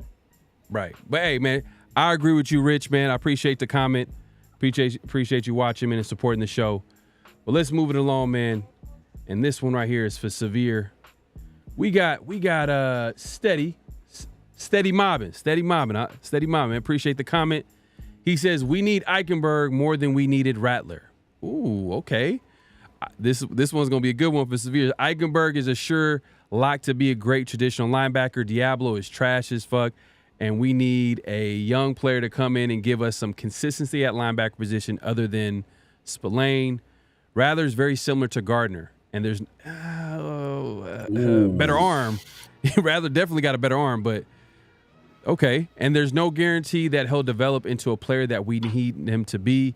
I think that it was smart to add all these good young players so that if we do spend a lot to move up in the draft, we'll be as good as far as depth pieces being able to develop and add value in the near future. Okay. So he likes the strategy that the Raiders are doing. They're building depth. They're putting they're drafting the best players available. And eventually when it's time to make that move, the player that they trade up to make that big time move, he'll come to a team that's set to succeed. I think that's what he's trying to say. Right. But Severe, what are your thoughts, man? So I mean, like I when I watch people's thought processes, it's very interesting.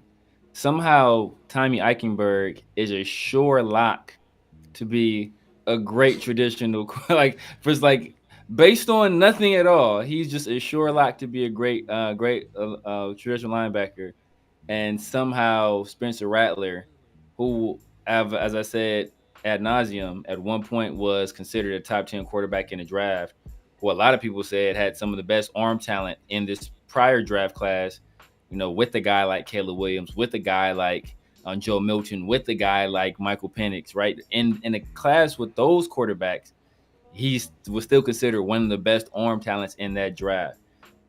So, I mean, I think that our need at quarterback greatly outweighed our need at linebacker. And if you can get a guy with the level of arm talent and a guy who has been the starter at two very good college programs, and if you look at Oklahoma and you look at South Carolina, a guy who has dealt with some adversity. And I think that's one of the things that when these GMs are looking at players, I want to say Antonio Pierce talked about it in the past, right? You want a guy who has had to overcome something. You had a guy in Spencer Rattler who was the number one high school quarterback, who was so famous as a high school quarterback. He had a show or series made about him, which ultimately turned out to be a big mistake because that ended up hurting his draft stock. He goes to Oklahoma as the guy, right? He has a good season, and then he comes back the next year, doesn't play as well, loses his job, has to enter the transfer portal, go to another school, go to a team in a tougher division with less talent, where he has, his number one, or a guy who's supposed to be one of his number one receivers, and Drew Scruggs gets hurt. His other guy is Xavier Legette. His two next, best receiving options are tight ends. I think the third and fourth are running backs. So he's essentially over there with nothing, with a poor offensive line. He has to overcome all this stuff, and he overcomes it. And the coach and staff over there sings his praises as a leader, talks about how mature he is, how he handled himself in the face of that adversity. As I already alluded to, Antonio Pierce is looking for a guy who's dealt with some adversity. So you have all that combined with his talent. I think you can get that in the later rounds when our quarterbacks are Aiden O'Connell and Gardner Minshew. Like if you just take what he's doing in New Orleans and he duplicates that here, like he's probably the clear-cut starter. Tommy Eichenberg is still clearly behind Robert Spillane and clearly behind Devon Diablo, who was trash as fuck according to Steady Mobbin, but who one of the best defensive coordinators of all time, who had a very winning head coach, and during the regular season, Marvin Lewis says is one of his breakout players. So I think we just have to, we have to watch these narratives. We have a narrative around Devon Diablo that he's trash, but he's been a very solid linebacker when he's healthy. He's just been hurt. And Tommy Eichenberg, we've never seen play. If Tommy Eichenberg was this sure lock to be a great traditional linebacker, he'd probably be drafted before the 5th round. Or is it that the linebacker position has become so devalued that even a good linebacker isn't worth more than the 5th round pick? Which tells me that if we can get this great traditional linebacker in the 5th round this year, then maybe next year we can get a great traditional linebacker in the 4th round or a 3rd round, right? So we had an opportunity to get a guy who was considered the best prospect at his position at one time in the 5th round, and we elected to pass on him for the quality of a linebacker who we could probably get in the 3rd or 4th round next year. I think, like if it don't make dollars, it don't make sense. Yeah, and you know what too? Now that I'm thinking about it, it's just like I would feel a lot better if we had Spencer Rattler. Honestly. So much better, bro. I'd feel a lot better if we had Joe Milton. I'd feel a lot better. Okay, we have a young guy here at least. Because what do we get out of that? What do we get out of upside? We get upside, bro. It's gotten so bad. People are checking on Anthony Brown. Like, yo, man, can this Anthony Brown guy what is like that's how bad it's been. People are like, man, Anthony Brown he can do something. Like, bro, it's I'm guilty of that. I was and look, I was like, I jokingly I put it on Instagram every time Anthony Brown makes a nice throw.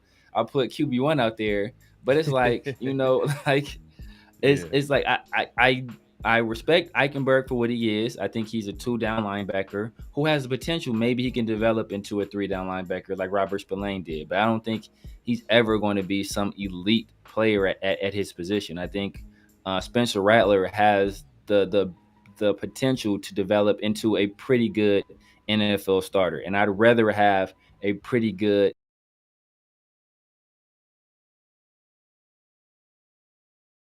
I think you look at positional value, the quarterback position holds way more value than the middle linebacker, especially when you already have a guy here that if you want to keep, just pay him. Yeah, we'll see, man. Look, man, I'm gonna be outside of the Raiders. I'm gonna be following along some of these players that we've gone through the draft process, where who we should have got, who we thought we were getting, and you know what I mean. Maybe the offensive line that went to the Saints, they got in the 1st round. You know what I mean. And then Fuaga, and then you got Spencer Rattler, who, for what I'm hearing in training camp, he's killing. I'm hearing that I'm seriously saying, like, Spencer Rattler's killing, and to the point where, like, they got people thinking like he's gonna be there's a possible chance that he could take Derek Carr's spot at some point in the season. Who knows? You know what I mean? It's still early. It's training camp. Or get it. Or trade up to number 8 and get the quarterback. Man. That's actually a pretty good idea, Mike. I like it. I don't know. It sounds crazy. It sounds like something I heard from somewhere. 3 brothers talking about making that move somewhere at some point. I don't know, bro. I was looking at some of the plays that Penix was. Man, when I'm watching him play, I'm like, bro, he would fit this offense so well with the playmakers we have at almost every level, like from tight end to receiver. It's just like, oh man. What's crazy is that guy was like, we don't need Spencer Rattler, right? And then I responded to the comment in the comment section, but I'll just read this. This came from from a beat reporter that works for New Orleans, and this happened like the very next day after the guy made this comment. Spencer Rattler was 7 for 8 with 4 TDs during team drills and 2 for 3 with 2 TDs during 7-on-7s. When has any quarterback we've had on our roster had a day even half as good as that? 7 for 8 with 4 touchdowns in team drills? Like those guys might have 4 touchdowns total this entire training camp. Severe, nah, bro. Nah, stop talking about that, man. We're rolling what we got now, man. This is the Raiders. We're talking about the Raiders. Right. That's our team. Let's talk about the Raiders. I would love to have that kind of upside, man. I would love to have that kind of upside. Hey, he wouldn't do that against this defense, but I'd love to have that upside. So have the Saints played their preseason game yet? You know, I know we haven't. Okay, I don't believe so. Played. Not yet. I don't think the Bears have either. We'll see. We'll see how we'll pay attention to what Spencer, because I know Spencer Rattler. He's battling for that number 2 spot with Jake Hayner. So yeah, I mean, the way for what it sounds like, it looks like he has a good chance to win it. Yeah, we'll see. We'll see, man. And then you brought up Joe Milton. He was making plays out there for the Patriots. They were talking about him in training camp. He was making plays. That being said, he was listed as a 4th stringer. But not gonna lie, the situation we have, I wouldn't mind a Joe Milton back there, just so we like, if all else fails, we got some young quarterback where he doesn't really have to do, because the way the Raiders are built right now, the quarterback he has what he needs to be successful. He has the receivers, He got the running backs, I feel like our running backs is solid. Until we see it, we'll see it unfold. But I feel like we feel good about our running back room. But I know confidently we can all say our receiver room is good. I can know confidently we like our tight ends. Yes. O-line is coming together. I just think that we got some pieces on offense where a quarterback can come in and be successful. But it is. Hey, I don't want to speak too soon. We're gonna wait until this Vikings game plays out. We'll see. Yeah, we'll see what Minshew does. We'll see what AOC does, and we'll be here to talk about it. And I hope they both have a great game and they keep things interesting. But that being said, that leads us, man, to Extra Point, man. It's that time, man. We just introduced this segment, man. This is where we have last thoughts about what's going on around the NFL, man. And I'm gonna start off with Mike. You brought this to my attention. I'm gonna put this on the screen so everybody can see, man. And it's a top 10 list. The top 10 coordinators, both offense and defensive coordinators. And you got something to say about this, man. I'm gonna put this just a second, man. I'm gonna put it on the screen so everybody can see. Oh man, this is crazy. All right, hold on one second. Let me get it set up real quick. Here we go. Let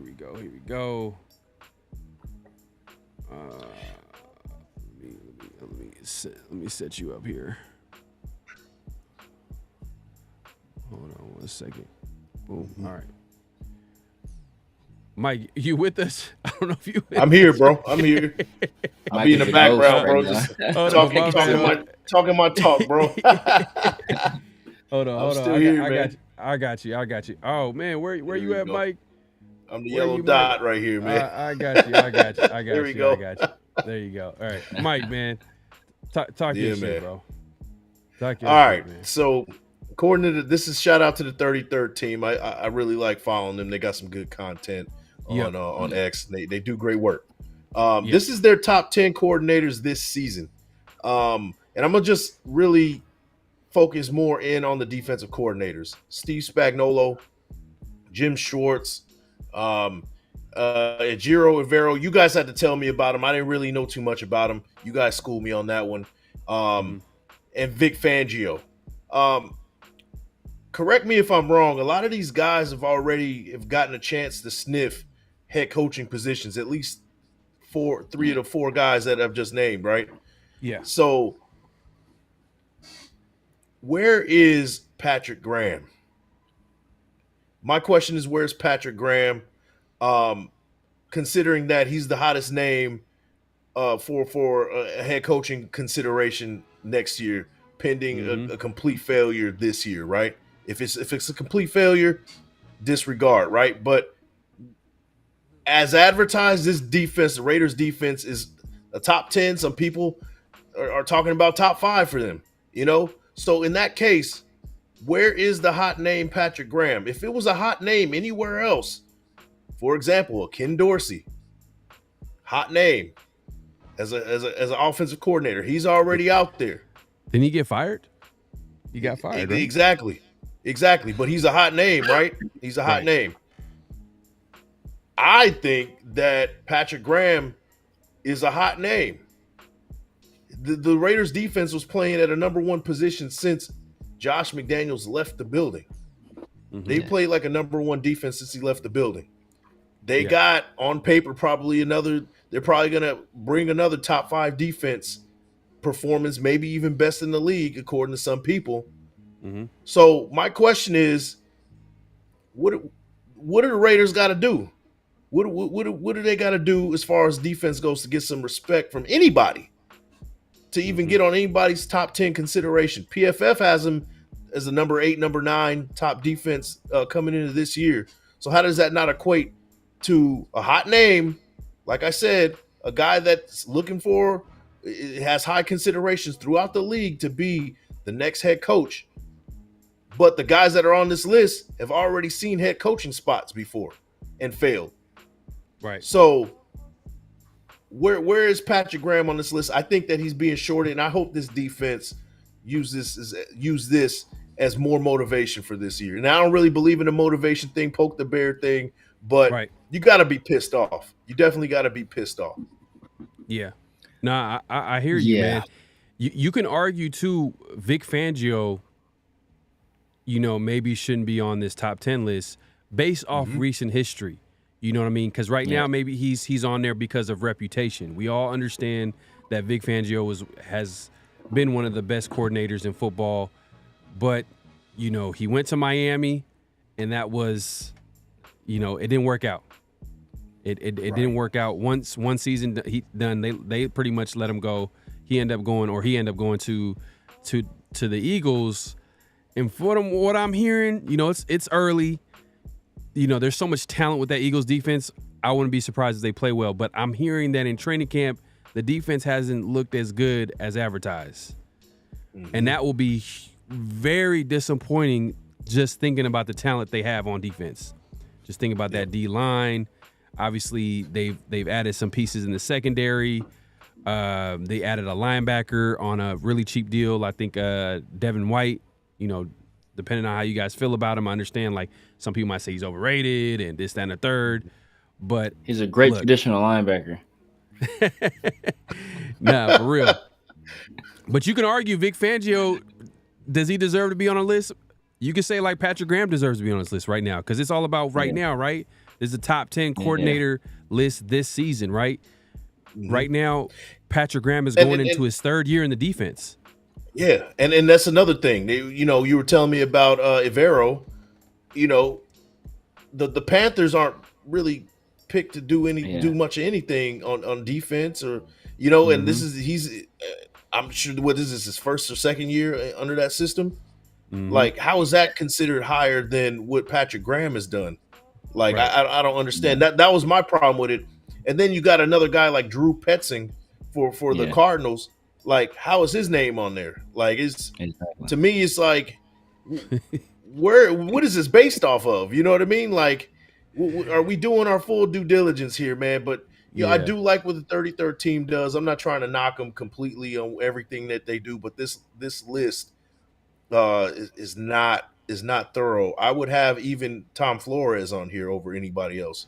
So, we're gonna Brian Flores.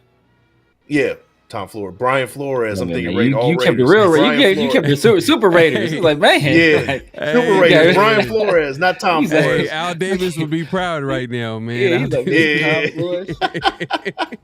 Brian Flores, I would have him there, bro. Like, as a top guy. I mean, he's if things didn't go the way it went in Miami, he'd be possibly still a head coach or head coach elsewhere. he might be a head coach elsewhere next year. So I will say though, I do like some of the names on the list, man. I like Steve. Oh yeah, no Smith, doubt, no doubt. Like we know his history as a coordinator. Ben Johnson, one of the best OCs out there. Jim Shorts, he got that Cleveland defense playing well. I mean, we know the talent that they have, but he has them playing well. Arthur Smith, I like him as an OC. I don't know why or how, the Raiders didn't consider him in that spot, but maybe this might be reputation because obviously, his history with, being an OC with the Titans, and then, he becomes a head coach. It didn't work out. Classic case of, better OC than head coach. So maybe reputation there. Ejiro Evero, like a lot of people like this guy, up and coming guy that people are talking about being that next head coaching candidate. Bobby Slowick, we see the job he's doing with hot name, with CJ Stroud, you know what I mean. He's probably gonna be the next guy up at head coach. He was interviewing for spots this offseason. Ken Dorsey, see, this is where it gets shaky here, right here. It starts getting shaky, right? Yeah, Ken Dorsey got fired. The Buffalo offense, underperformed. Yeah, they fired him. You had Josh Allen and Stephon Diggs, and you couldn't make that offense work, bro. Right. Vic Fangio, he didn't coach that Dolphins defense up to, what they thought they could be, and he was gone after one season. And then so this spot right here, at the very least, I agree with you. Patrick Graham should definitely be up in this top 10 list for sure. But hey, guess what, man? I like the position that the Raiders are in. I want them to feel disrespected. I want them to feel disrespected. This is a great position for the Raiders. I don't want the league to just tell them what they want to hear, and the Raider players are like, oh yeah, we're good and this and that third. No, I want them to feel disrespected. I like what Jack Jones had to say and how we hear all the talk. I'm sure Antonio Pierce, if he's doing his job at head coach, he's reminding them. So I like where the Raiders are at, and where if they feel disrespected, that's a great position to be in. But I agree, Patrick Graham should be in this top 10 spot right here, man. So yeah, shout out to Mike, man. Good one. This was a good extra point. But that being said, let's move it along, man. Let's see, Severe, man. I know you got something for the. I know you got something for the nation. I think you wanted to bring up something, and I'm gonna pull up the clip here. And this was a clip the other day with beat writer Tashawn Reed, right? Yeah, beat writer Tashawn Reed, and he was on the podcast with another NFL reporter, Greg Rosenthal. And I think we sometimes, us Raider fans, we get in a little bit of a bubble, and it almost becomes like a feedback loop, right? We hear all these guys saying the same thing. We're seeing the same players over and over again, and we don't get an outside perspective. And I think that, in this particular podcast, we got a perspective from two people. Tashawn Reed, who was actually one of my favorite Raiders reporters. I think he keeps it real, he keeps it fair, keeps it impartial. And there's kind of no biases there. I don't think he has a dog in the fight when he's talking about it. You can kind of trust what he says. You have Greg Rosenthal, who is an outsider, looking in, and they had some very interesting things to say about the quarterback position, which has basically been the hot topic among NFL people when they talk about the Raiders, because that's essentially what could make or break our season. All right, here we go. Let's play this clip. I gotta say, for my one day of scouting here, just the arm, I thought he maybe had plus arm strength, and maybe I don't see that. He has a bigger arm than Gardner Minshew, but not even a plus arm. So no, his thing is more accuracy. Yeah. But the issue has been, like, as I said, when things kind of get off schedule a little bit and he has to create, and you have to move around and make throws on the run and maybe make throws that are a little bit more difficult, that's when it starts to break down for him. And so for me, Aiden, I don't he was a day 3 pick. Right. He's a good backup, I think, in my mind, who can be a spot starter in a situation. If you get that out of a day 3 pick at a quarterback, that's a win. But they're asking him to be something that's much more than that, in terms of competing for a full-time starting job. You can't just be that type of guy. And so he may not ultimately have that ceiling. I mean, he's going to be 26 years old this season, so he's only a second-year player, but he's not that much older. It's not like he's 21, you know what I mean? And so right. We'll see. Again, we still have a month to go before the season, and so maybe he makes some. I got to say, for my one day of scouting So yeah, that's to Sean Reed, man. Just being honest there, man. I think about AOC, Yeah. and we've talked about this before. Like, we understand that AOC was a 4th round draft pick. We understand that as far as athleticism, he has 0. You know what I mean? He doesn't have really too much athleticism. So I agree with that. I think what the Raiders are betting on is that he has so much pieces around him, he doesn't have to do too much. I think that's what they're betting on. Yeah. I think we have to start being I think as Raider fans, and I know being a fan, right? Like that's short for fanatic. So there's a part of that that's not going to be rational, right? Like being a fan is not, the foundation of fandom is not based on rationality. But I think sometimes as fans we set ourselves up for disappointment. And I've been that guy where people were telling me like oh man, the Raiders are going to suck. I'm like, Raiders going to suck, man. Matt McGloin is going to. You see what Matt McGloin did against Pittsburgh, or Bruce Greg Gadkowski did. Like, we're going to be good. And then I get disappointed, and so then that's when I had to start. Like, when a team does self scouting, I have to start self scouting. Like, man, am I being real? Like, am I being a realistic fan? And when I see what some people were saying about Aiden O'Connell, there are people who are telling me Aiden O'Connell's gonna be an All Pro. He's gonna be in MVP consideration. And it's like he's not that guy, right? Like per example, right? I'm a fan of Zamir White. And I thought Zamir White, I thought we should have let Josh Jacobs go. But I'm not out here saying Zamir White is going to be the rushing champion. I think Zamir White can be a capable NFL back, can be a pretty good NFL back. And I think that's what you want. That's what you need in NFL. You don't need a superstar running back. You just need a guy that's solid, that's going to pick up positive yardage, not going to fumble the ball, and hey, occasionally can catch a pass or two. Like, that's what you want out of your running back. Like, and I think that's what Zamir is going to be. I'm not being unrational about my thoughts on Zamir. I don't think he's some crazy third down receiving back, right? That's the skill set he doesn't have. Like, but some people think that Aiden O'Connell was some gunslinger who can throw it 70 yards on the line and who has a better arm than like he has a solid arm. He has like a B- C+ arm. Just so happens that Gardner Minshew probably has like a C- arm, so he edges Gardner Minshew out there. And he's accurate, but he's only really accurate when he gets his feet set. So if you don't have really a lot of mobility to escape, how often can you really set your feet? That's why you see him sitting there holding the ball for so long, like searching for receivers, but then he can't move off the spot and reset because he doesn't have that ability. So that limits what he can do on the run. So it's like there's all these problems with him as a quarterback, and there's a lot of problems with Gardner Minshew as a quarterback. That's why we needed an upgrade at the position. That's why I think we strongly considered taking Michael Penix. I think if he would have been there at 13, we would have taken him. Instead of moving up to get him, we got who we got, and I think we have set ourselves up nicely in the future to find another quarterback. But I don't think the quarterback that's going to lead the Raiders to the promised land, I don't think he's currently on this roster. And, he may not be currently in the NFL rather. We will probably have to go the draft route. So hopefully, we are aggressive enough, because if this defense performs like we think it's going to perform, and this offense can just not get in the defense's way, we're going to probably be picking in the late teens and early 20s once again.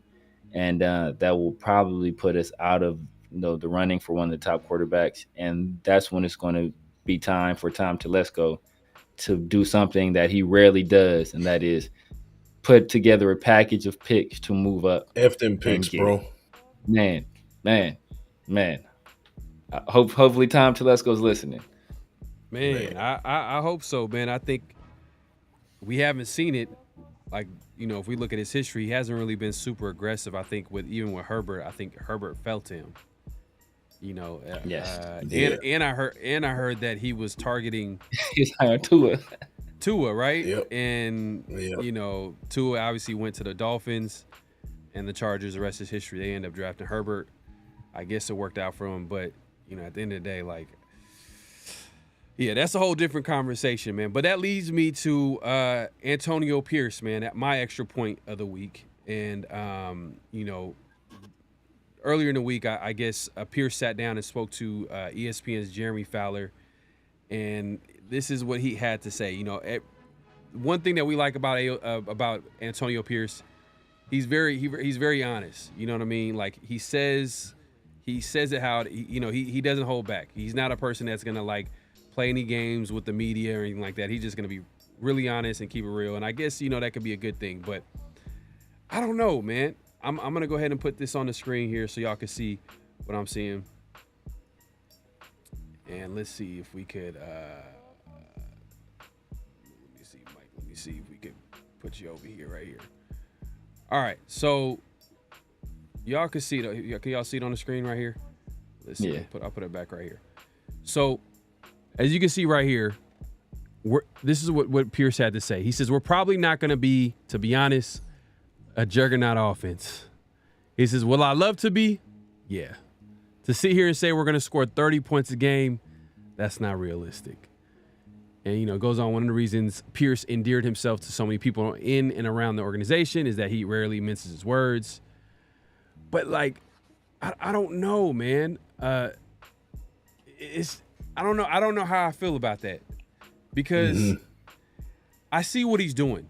I think he's trying to set an expectation here. He's trying to like let people know like, hey, look, this is not going to be an offensive football team. This is going to be a different type of football team. It's going to be a defensive football team.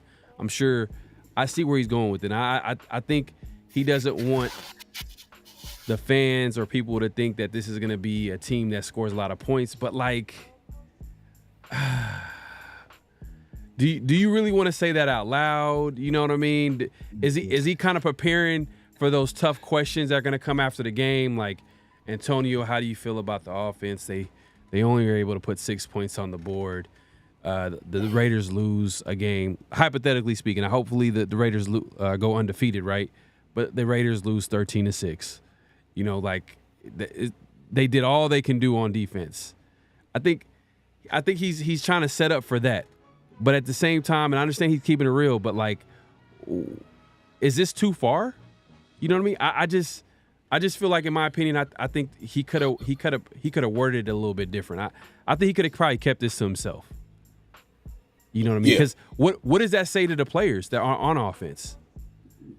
You know what I mean? What does that say to Devontae Adams? What does that say to your first round pick in Brock Bowers, your Michael Mayer, Jacoby Myers? What does that say to the quarterbacks? Like you're already kind of like telling them like, hey, look, we don't really believe in you. I don't know. I don't know if he should have said this. And now that it's out there, I think players will see that, especially ESPN. They're going to put it out there. But I just think, in my opinion, that he could have went about it a different way. I think he shouldn't have said this out loud. I mean, it's one thing to be super honest, and I think, and this is where maybe AP's this is where I think AP's probably learning to be a head coach here. Like, you can't tell everybody everything. You know what I mean? Some things you got to keep to yourself. You can't say that out loud. You know what I mean? I'm remembering his opening interview when he was introduced as head coach. Yeah. I remember towards the end of that interview, he said 24 or more points per game. Right. Yeah. So it went from 24 or more to 30 points per game is not realistic. That is a difference between a single touchdown. Yes. Not much. So how do you go from expecting at least 24 to saying that 30 isn't realistic? Is that a big jump? 24 to 30? That's one touchdown. Is that, I don't know. Would you guys consider that a big, like going from 24, expecting 24 or more to saying 30 isn't realistic? To me, there's a problem there. Yeah. There's a problem. I'm not trying to be overreacting, but how you go from saying one thing and then saying another thing. Yeah. So agreed. to me, it's alarming a little bit. It's a little alarming, and it's only alarming because he said one thing before that 24 more is the expectation, and now you're saying 30 isn't realistic. If you said 35 isn't realistic, then I'd be like, okay, maybe 35 isn't realistic. You know what I mean? Yeah. You know what I mean? But you're talking about a difference between your expectations, 24 more, like you said, that was your expectation, to 30 is now not realistic. Yeah. That's a problem. That's a problem. Yeah, man. Yeah, man. I have a problem with it. I can understand how other people could be like, oh, he's being honest. Like, yeah, I get that. But, like, he's the head coach of the Las Vegas Raiders. Everything he says is going to be magnified.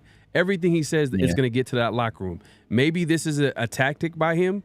I don't know if you guys can see it that way. Maybe it could be a tactic to the offense. Like, hey, look, like, show me. You know what I mean? Maybe it could be that type of situation. But also it could backfire too as well. Like, you know, like, I don't know how the players are going to feel like that on offense. Like, especially because he has talented players. One of his best players is on offense, Devontae Adams. The quarterback position that's so important. You got Gardner Minshew and AOC battling it out. You know, like, I don't know. I've never really. Have we heard a head coach say something like this before? No. Especially before the season. Maybe when it's like super obvious and playoffs. and the Raiders have been like, if a team's been eliminated and we start hearing some honesty from the coach, but like not like before the season and he just like, I don't know. That's the way I took it. I took it kind of like, nah, you should probably. You know what this tells me? You know what this tells me? He had higher expectations from Aiden O'Connell than he's getting. Yeah, that's what that tells me. That's what that tells me at the end of the day. And if that's the case, damn. Yeah, like, I hope I'm wrong. I hope I'm wrong. You know what? Like, you know what? As the resident hater, I have to commend AP on his hating. Like, this is some next level hating right here. Like, AP is such a master at hating. He's hating on his own team. Like, that is some next level stuff right there. That's not. But to be real, I just think that I think he's honest to a fault, and that's one of the things we talked about, right? Like, when he was interim head coach, that's one of the things I said. Well, no, not when he was interim coach. When he was actually he had the job and he was being as we got the full screen going. He's being interviewed about the draft, and they were asking him like some questions about like the Raiders draft strategy, and he was just like being like, or like they're his qualities, and he was just being way too open and honest. And I was just saying back then, like, AP hasn't learned like coach speak yet, right? He hasn't learned to say a lot without saying anything at all. He just says, and that's partly because he's been in football for such a long time. He's been a team captain. And so he's got to tell it like it is. And then he worked in the media for a while. So, you know, he's used to saying, you know, hey, I'm going to give my honest opinion. So I think he doesn't have that, you know, like to be a head coach, it's mostly being football, mostly being leader, mostly being a motivator, but it's also that little piece that we forget that's like being a politician. You know, it's the winning hearts and minds and putting out the positive spin on things and stuff like that. And I don't think AP has learned that aspect. And that's one of the least important aspects of being a head coach, to be honest with you. So the fact that he doesn't know that isn't some big deal, but it is part of it. And like you said, you know, this kind of stuff, it can have an effect on the team. Hopefully, if we have the type of team we think we have or we hope we have, you know, this has a positive effect on the team where he goes out to prove. I mean, they go out to prove it wrong. But remember, AP also said that in terms of quarterback position, he wasn't looking for a bridge at quarterback. You know, he was, and it's not like we don't even have a bridge. You know, like I don't know what the hell we have right now. We have like a raft. Yeah. And to be fair, to pay devil's advocate on what you just said right now, who has the final decision on the roster? Who's picking the players? Who's bringing in the players? Players.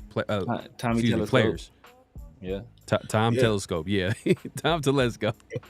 Can I add some more context to this, right? Right. To just kind of lay off. Maybe I was being a little bit harsh, right? Like just to add context. So last year the Cowboys led the league in points per game, 29.9 points per game. It's 30. That'd be number one. If you're saying that expecting to be number one on offense, okay, fair, right? Well, we got at quarterback. Well, we got, when we got a quarterback, it'd be that expectation of them being number one in the league, according, if you compare it to last year, number one, 30 points per game would be number one. Okay, fair, right? But he said 24 or more. So putting at 24 points per game will put you at 8th in the league last year. The Rams had 23.8 points per game last year. So 24th will put us at 8th in the league, according to what the numbers were last year. Right. So his expectation was top 10 offense from the jump. Now I want to know where his expectation is now. That's what I'm saying, right? Last year, just for further context, the Raiders, they were at the bottom of the league as far as points per game. It won't even scroll all the way down. I'm not even going to click on the next page. They're at the bottom of the league as far as points per game. So the computer said, nah, bro. Yeah, computer was like, don't even do it to yourself. So, yeah, that bad. So if they could just improve where they were, then I'm okay with it. If they're in the middle of the pack, 16th in the league was the Bengals with 21.5. If they can do at least 21.5, I think the defense will get the rest done. And that's without Joe Burrow. A lot of the if we can just get on Mike's, we can get on Mike's on the first page on Mike's computer screen. Like where he don't have to exactly. We can get where he don't have to scroll all the way down. We're good. For real. So I agree with that, man. I think the expectation, if we can just be an efficient offense, if we can just complement the defense, if we can just protect the football, not turn the ball over a lot. I think and run the ball, play complementary football. I think that's where the expectations should be. I think the reason it's funny the way he said it, the way I read it, it almost felt like you went up to AP, was like, "Hey, AP, what do you think of offense?" Let's be honest. Let's be honest. Let's be honest. Let me keep it real with you. At least that's what it felt like, right? Like. And what that makes know what that makes me think of? Yo. AP is like, come on, dog. Let's be honest here, man. Remember I always go back to Dave Chappelle, but it's like he was like, what are you gonna order? He's like, the dude was like, the chicken. He's like, how'd you know I was gonna order some chicken? It's like, come on, buddy. Come on, buddy. That's hilarious. Classic. That's classic. Man, that's classic. That's But yeah, classic. man. It just feels like you said, like that's just AP. Probably he just needs to learn. Needs more time to be the head coach to understand, like, hey, everything that he's gonna say is gonna be supremely magnified, and I think that's something that he should have kept to himself. But it just really felt like someone just walked up to him, and maybe he didn't recognize that it was Jeremy Fowler of ESPN. Right. He was just like, oh man, come on, let's be honest, man. Like this, they're not gonna be no juggernaut offense. Right. But to be and really, it doesn't really speak to. And just to put more context, it doesn't really speak to the pieces that we had on offense. He's just looking at, let's be real, he's just looking at the quarterback play. Yeah, the quarterback position. And let's look at the timeline of when the comments that he made. It was beginning of the offseason where he felt like, all right, we're gonna upgrade that quarterback position. Exactly. We got the pieces on offense. We just need to get a better quarterback play, because as much as we like to think that he was all for AOC, he made plenty of comments talking about other quarterbacks. Let's keep it real.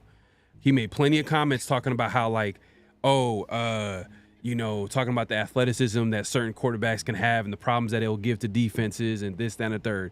So what is he really saying? That's the type of quarterback pretty much that he would like to have on the roster. He talked about Jaden Daniels. So you know that he wanted a quarterback on the roster, but who has the final say on who comes into the? I don't want to put it on all AOC on it's telescope, man. Tommy Telesco. At the end of the day, like he could have easily drafted a quarterback. He could have got a quarterback on the roster.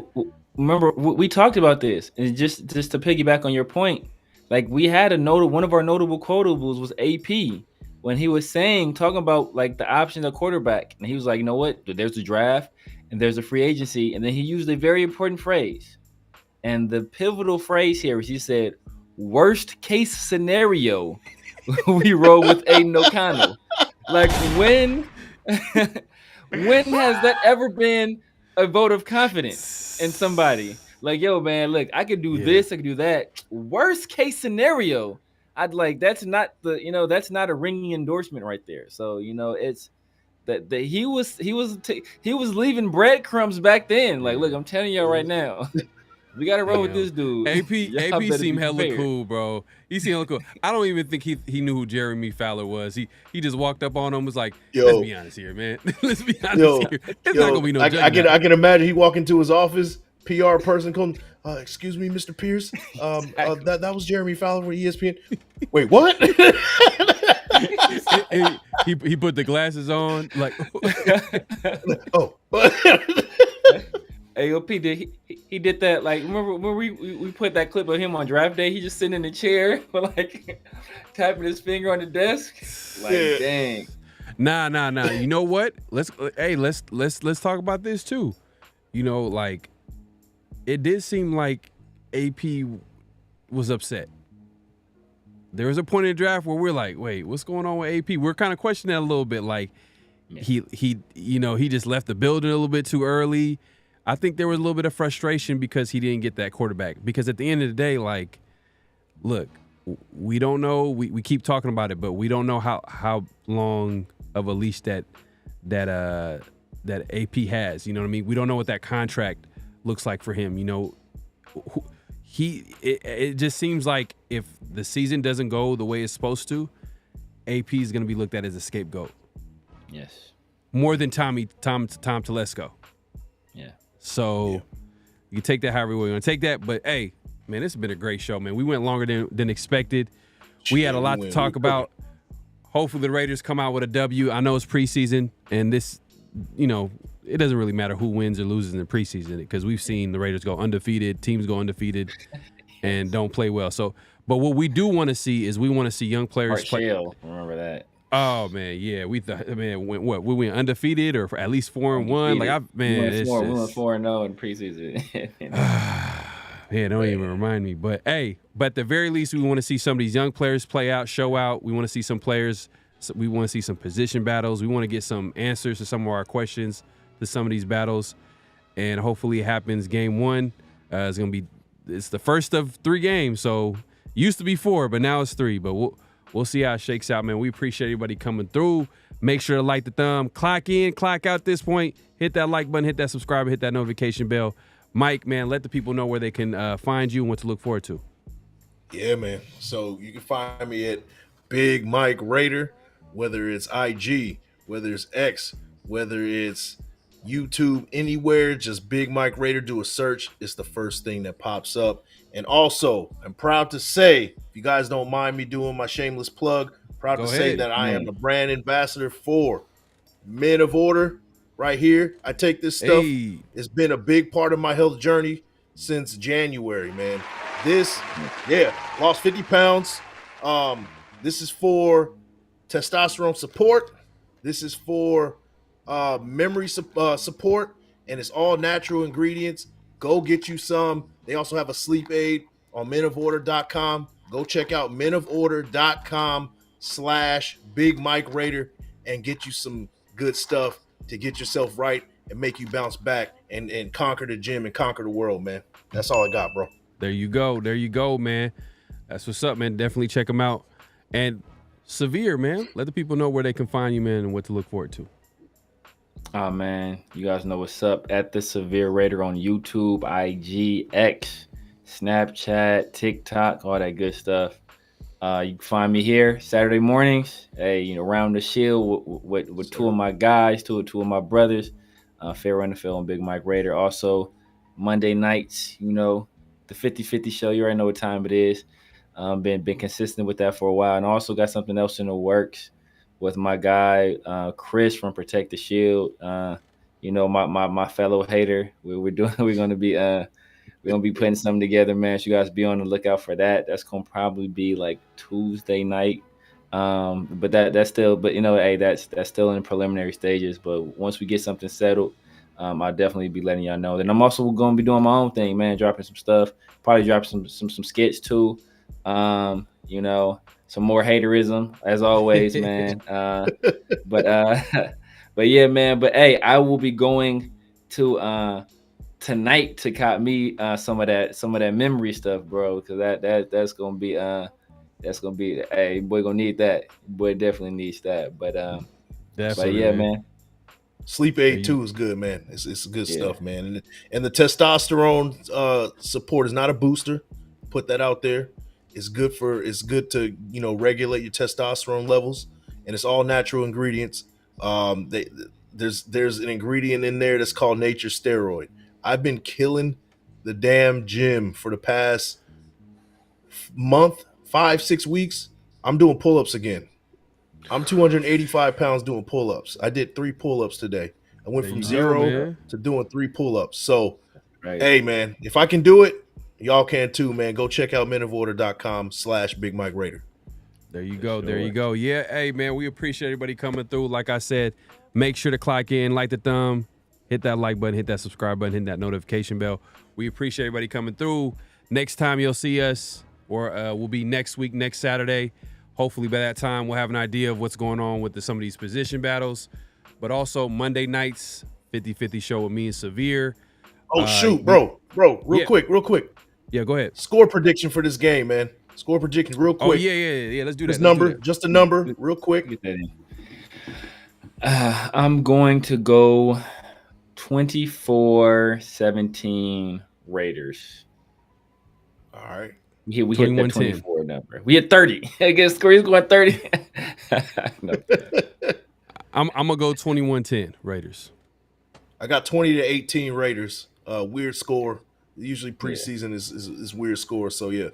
Under. Keep the score under. The over under is 39. If you guys are interested in that, I got them going just under 39 to 38 points. So 20-18. Yeah, there you go, man. Hey, look, that's our score prediction. We'll see. We got to, what we're gonna do. We're gonna keep. We should do.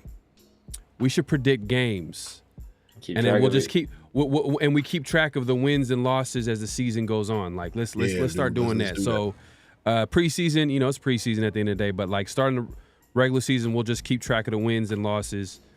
And just make it interesting, all that good stuff. But yeah, hey, as I was saying, man, make sure to check us out, 50-50 show every Monday nights. Just be on the lookout, man. I'm going to be posting some stuff on my channel and collab and all that good stuff, man. So we appreciate everybody coming through. It's going to be hey, man, this has been a great show. We're excited about the preseason starting, Raiders finally playing some football. And yeah, man, hopefully we'll have a lot to talk about the next time you see us, man. We appreciate everybody coming through, man. Till next time. Peace. Just win, baby. Hello? You play to win the game. You don't play to just play it.